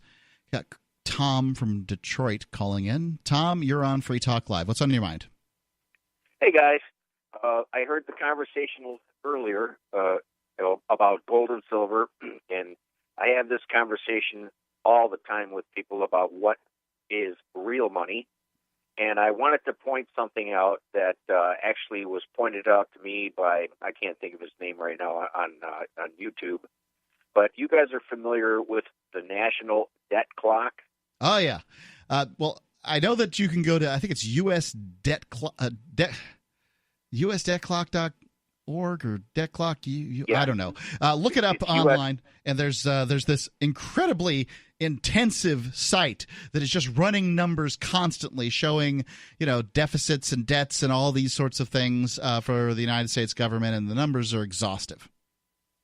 Yep, and it is usdebtclock.org. Okay, thank you. What I wanted to point out was, and I was under the assumption until I did just a little bit more research on it, I was under the assumption that the U.S. government actually posts this and is actually, just sticking it in our face to make us, just to make fun of us, because I never believed that, Tom. I always believed it was some concerned citizen putting this up, because, I don't think the government could keep a site that's this complex up.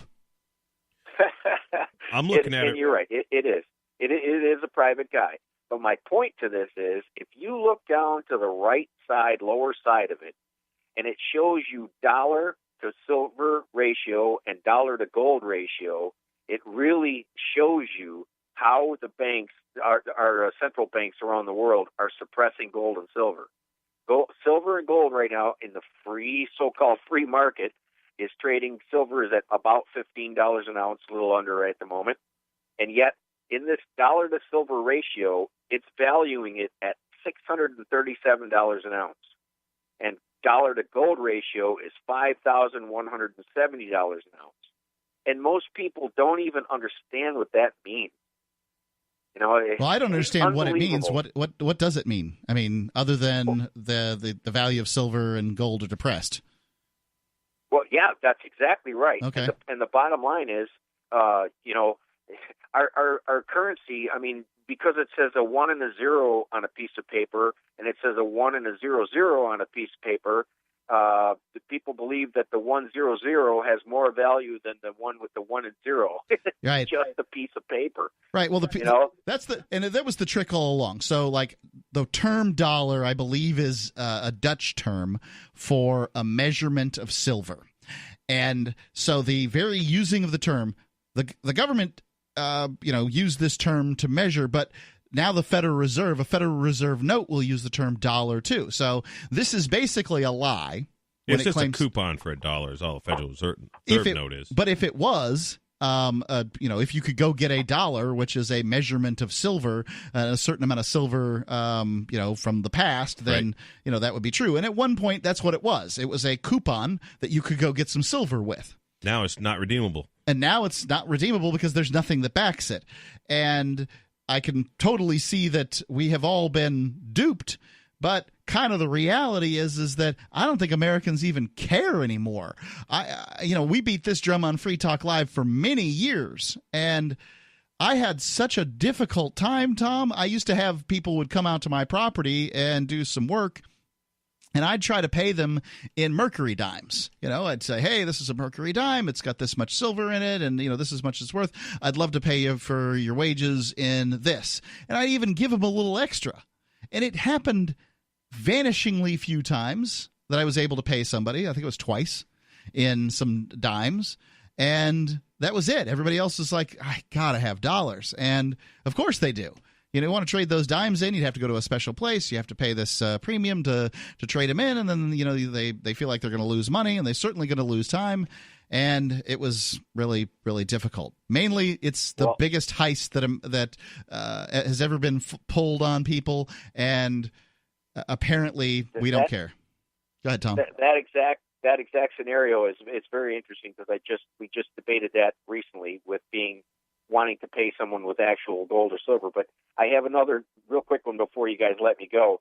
As a joke, I went online on eBay and I bought the $100 trillion reserve notes from Zimbabwe. Yep. And the 100 and the 1 billion, the 10 billion, and the 5 billion notes.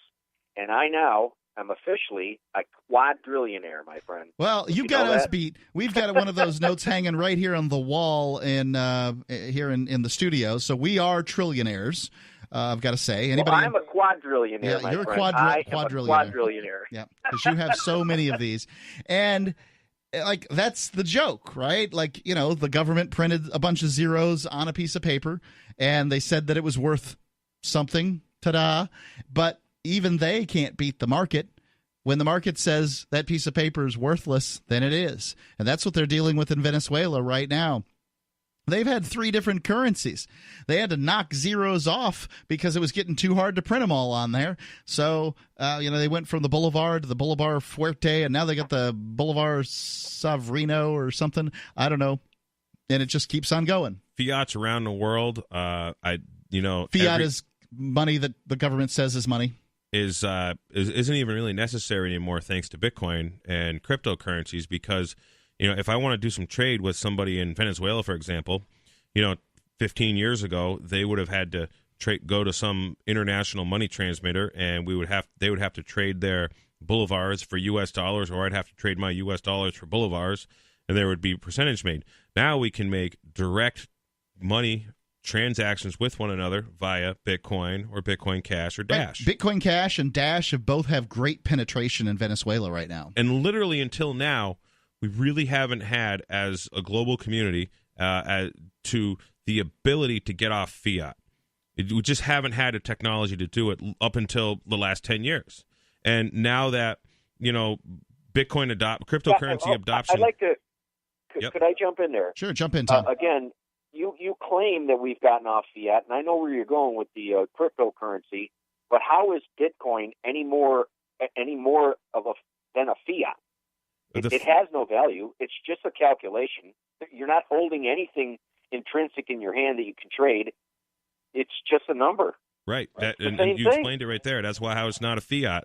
And it's the biggest thing is the Bitcoin network, the nodes, the 13,000 or 15,000 nodes that are decentralized everywhere. They're all around the world, maybe some on satellites, who knows. But is it Bitcoin can't be controlled by any central authority. And that's why I like Bitcoin much better than gold or silver, because there's no such thing as decentralized gold or silver. If I hold it in my vault, I have to have a vault, and now I have to be willing to kill somebody so they don't take it from me. But there are men who, if really, really want to come take, if I had all my earnings in precious metals and they want to come take it, I'm not going to be able to stop them, because most likely it's going to be, people wearing shiny badges. To where cryptocurrency, if you're smart about it, it can be out there. It can be in a hard wallet. It can be on the cloud. It can, it can be. Do you have gold and silver? I have some. Yeah, and same here. Because you don't know what's going to happen, and I think that it's worth having some of this stuff. I also think it's worth having some food and some ammunition too. Mm-hmm. And toilet paper. Right. It's good to have those things and skills. Our number one asset to have if the S hits the fan is skills. Yep. Your skills are going to be more valuable than any gold, any crypto silver, and bullets or whatever. Skills are number one. But we need to have all of these things, and we need to use them. For over 25 years, have been carrying silver with me every single day, trying to barter in silver. Yep. I actually can barter in crypto. Yeah, I can barter in crypto. I've been very, very easily, but I am constantly trying to give someone a bar of silver for something. Yeah. And since I've lived in New Hampshire the past couple of years now, 3 times I've been able to spend silver. And that's 3 times. And I know what an activist you are, so I imagine you're asking quite a few people. Tom, it's not that I wanted to pick a winner or loser in this cryptocurrency, this currency race. It's just that I agree with you that that fiat currency stinks, and I began to see the writing on the wall. All the questions you are asking are questions I asked in 2011, and it just appears as though the world is moving towards more cryptocurrency adoption, and I want to be prepared for that. Because how about this, Tom? Do you concede that cryptocurrency is superior to government fiat? Yes, and you know what? The other gentleman that was just explaining Jay. something. I've never heard him before. He pointed something out really good that actually just clicked in my head. Tom, call back in on it. Thanks for the call. Check us out at freetalklive.com. All right, it's another edition of the Edgington Post Show. I am Mark Edge here for Free Talk Live, and I have with me today a return guest, David Morgan from The Morgan Report. David, you there? I am here. Thank you. Thank you, David.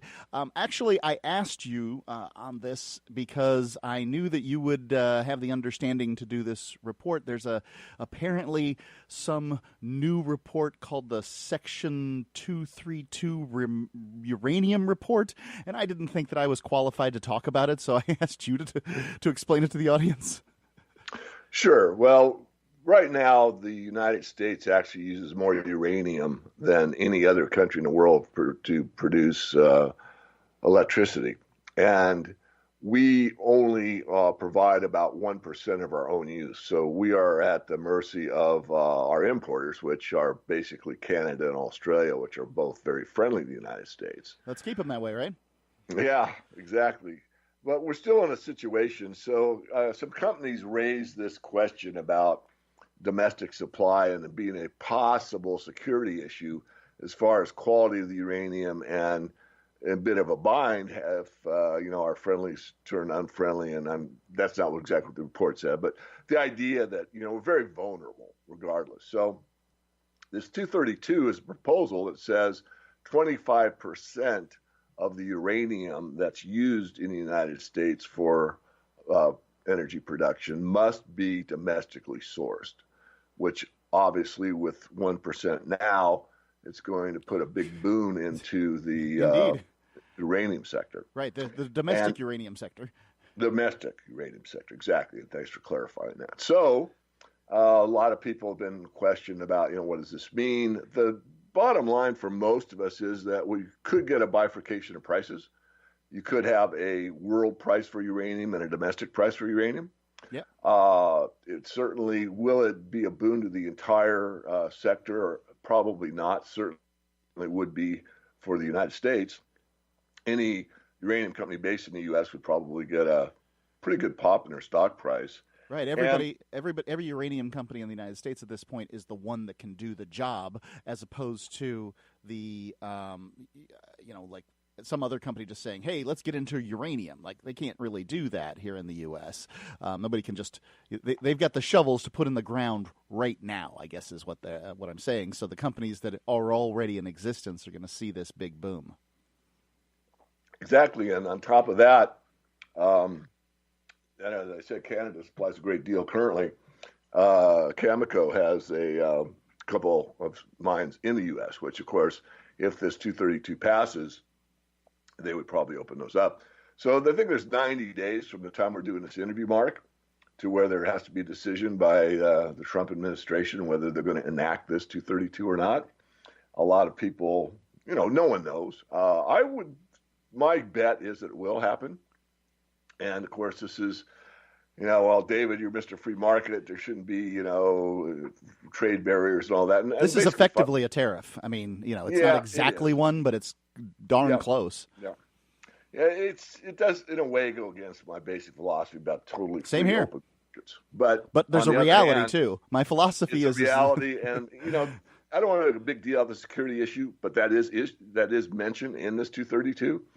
And you think about it, if you don't have enough energy to run your electrical grid because no one's importing uranium to you, I mean, it can be a security issue. So, you can make it go any way you want. Just want to bring out the pertinent facts so people can make up their own mind whether or not it's a good idea or a bad idea.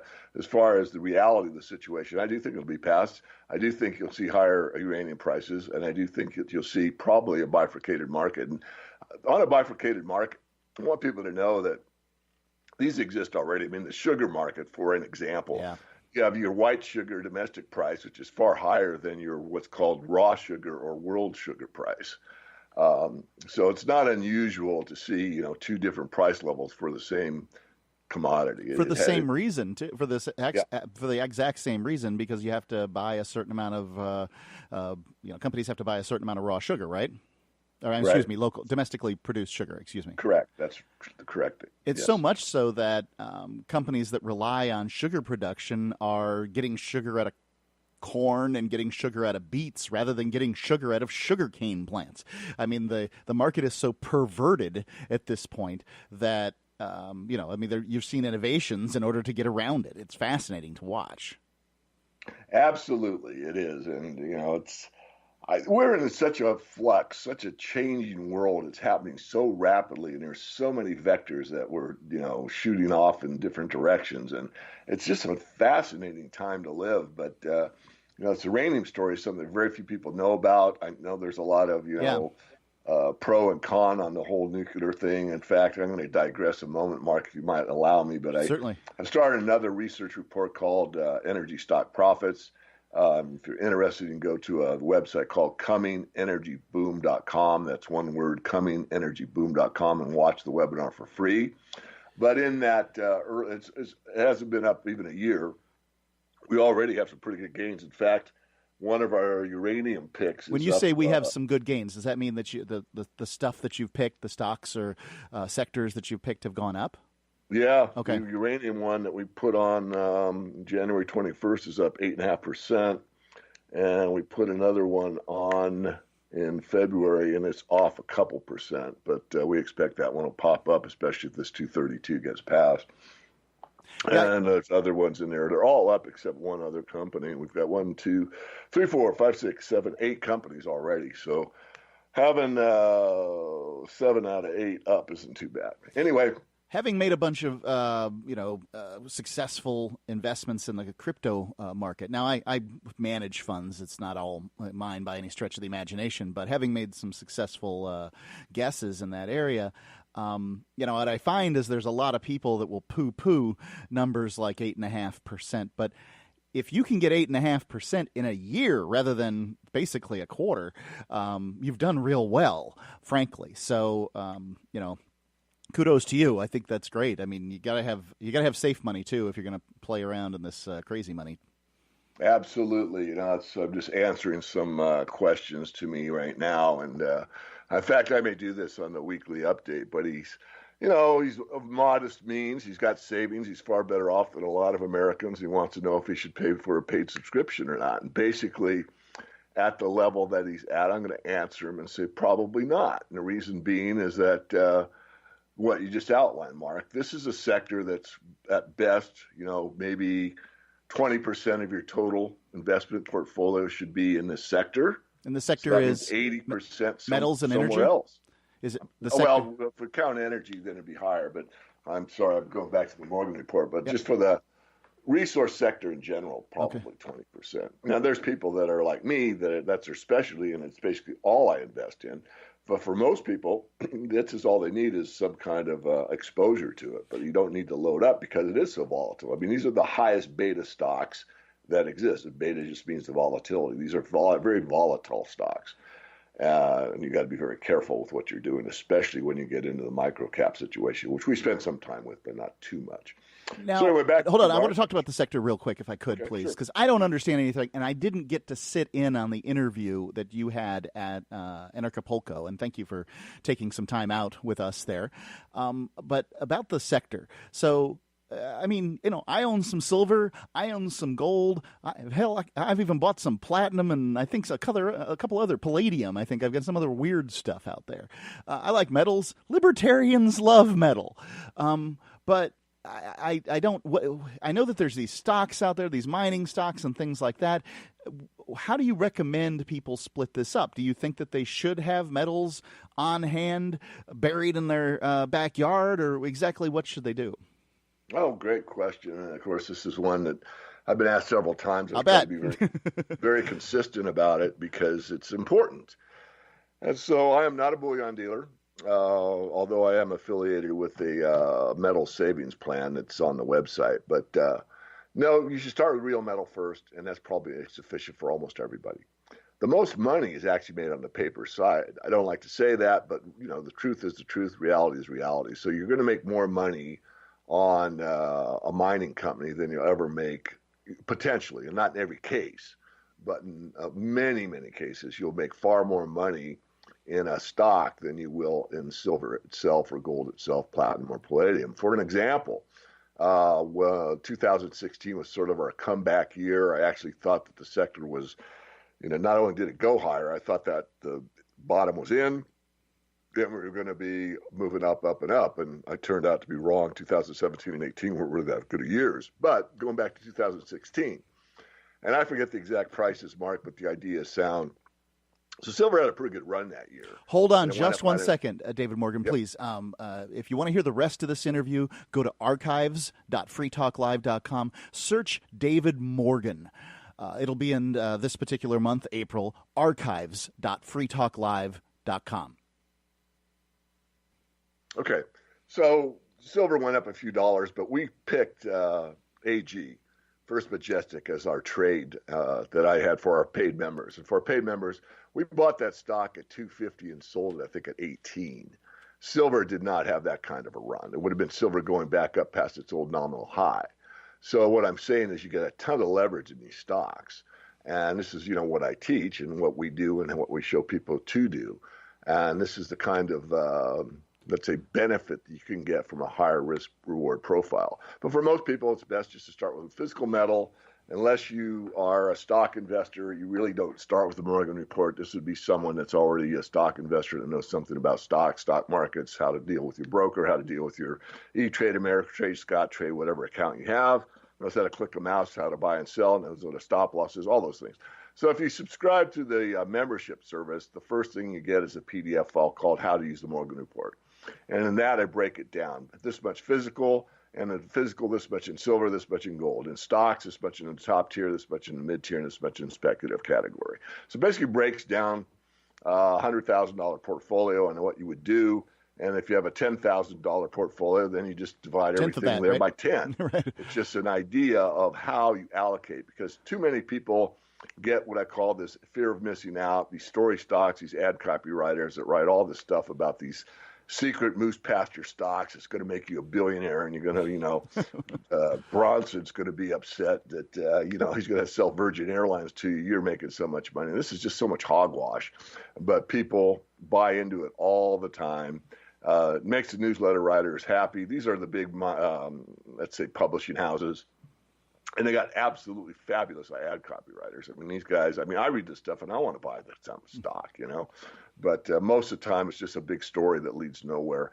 In fact, I'm going to digress just a moment. Shows the value of marketing. The value of marketing. There's one that came out a couple of years ago, and it was so well written, and it had some really some key buzzwords that made it sound like more legit, like who was behind it, although they didn't give the name, and where it was located, and world class. Some of the stuff they got to be a little careful what they write because someone might come back at them. And I read it. I knew immediately what company it was. And it had been in the Morgan Report in the mid-tier for like 2 years at a much lower price.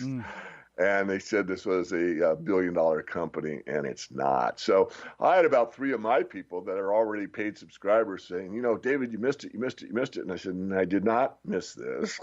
We had it. It's already doubled, and on it goes. So occasionally they'll write one that, I would invest in. But most of the time, these are companies that I would take a pass on. Yeah. Now, these are the big houses like we're talking about here, Merrill Lynch and that sort of thing?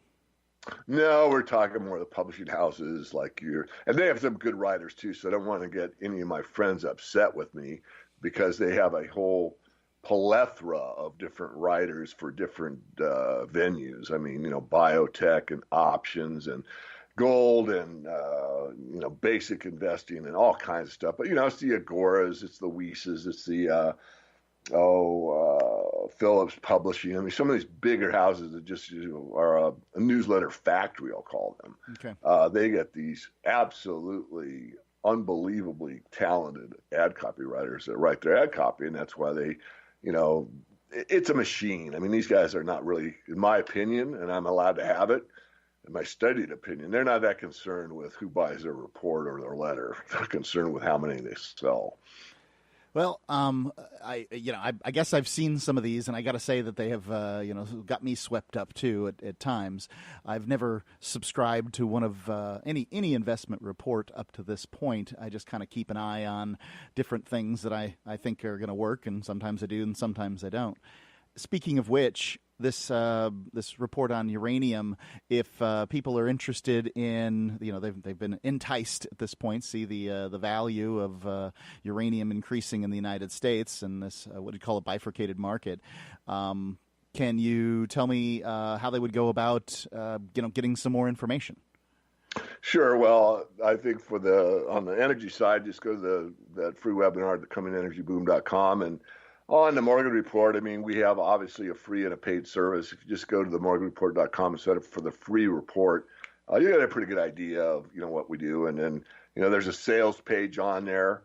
And if you're interested in getting, someone that's really sincere about helping you make money in these markets, you can just go to themorganreport.com and there's a pull down menu. And if you look at, to subscribe, and we go through basically everything that you get. And since I know the industry so well because I've been in it for so long, I know what the values are. And what we provide for $500 a year is what most are selling in about 10 times that amount. I mean, I'd say my peer group, there's a guy in Vancouver that runs his at $3,500 a year, usually discounts at $25. So that's 5 times as much. Is it 5 times better, or you can make 5 times the money? The answer is absolutely not. No, never is. And there's another guy and these are my peers, and I like these guys. They're my friends. I mean, it's not like, I'm adversarial toward them whatsoever.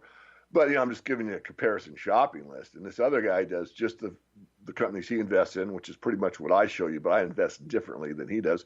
He's a geologist, well-known, well-respected, and his letter is over triple what mine is. So, so as far as value for the buck, but does that guarantee you're going to make money? And I got one more quick story, but there was a gentleman that's now retired in the industry, and his report back at the time, so going back well over a decade, was $1,000 a year, and that was pretty pricey at that time frame. And mine at that time was like $129 or $130 a year. I think it was like $10 a month. So his was roughly 8 times more expensive. And this guy called me up for consultation because I do consulting. And he told me about this letter and that he had all this money in this company and it just kept going down and down and down. He's getting very worried and he'd overinvested. And what does he do?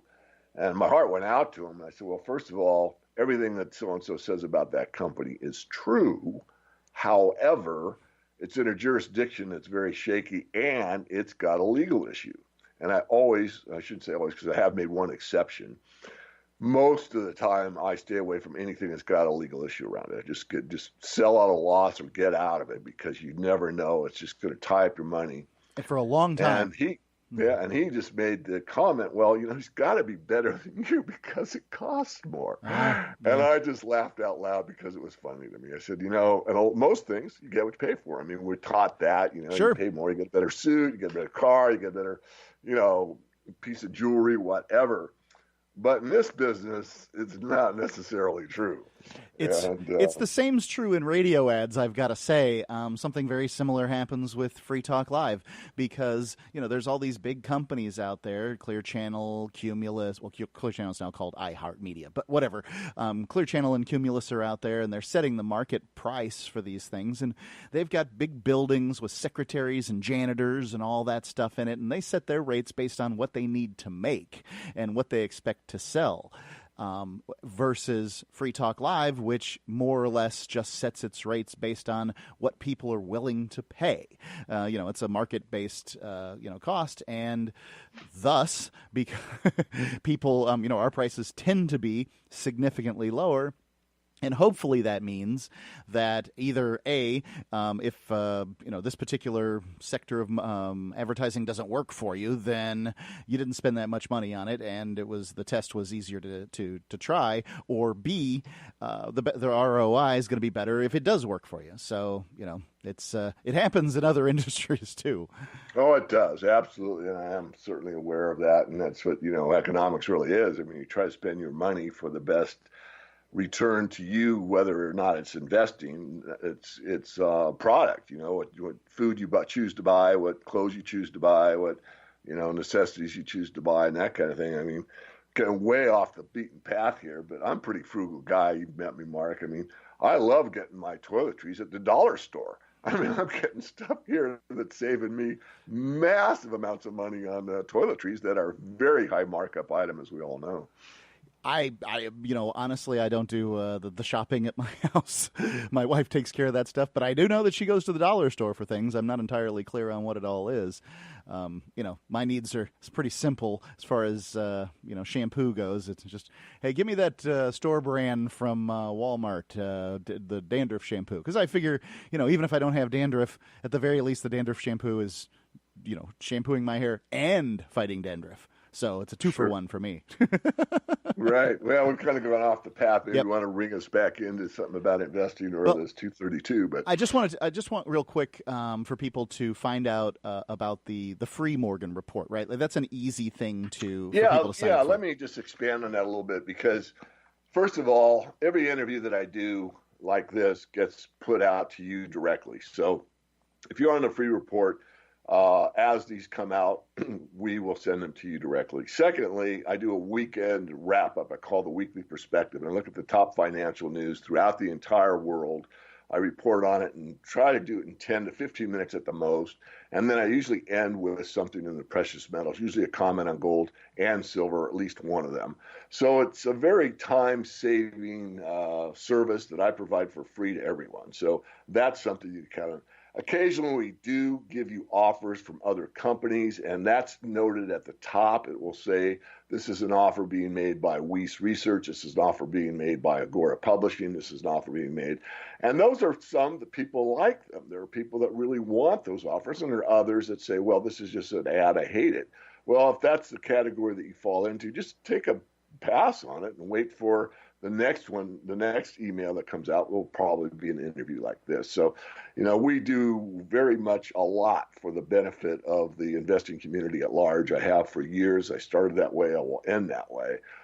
It's consistent, and yet there are some things, and I've got to pay the bills like everybody else, and we do occasionally let others use our list for offers that, in some cases, in fact, we did one with an offer on silver that was a loss leader. But it was, of course, first come, first serve. But it was well-known, government-minted 1-ounce silver coins that were at a discount. And, I mean, people scarf those up. So some of these offers, believe me, you would want to take advantage of them. So That's the free report. And then, of course, the paid report's a whole different animal that is all about making you money in the markets throughout the entire resource sector, which includes not only the precious metals, but we're the first on the rare earth elements story. We're one of the first on cobalt.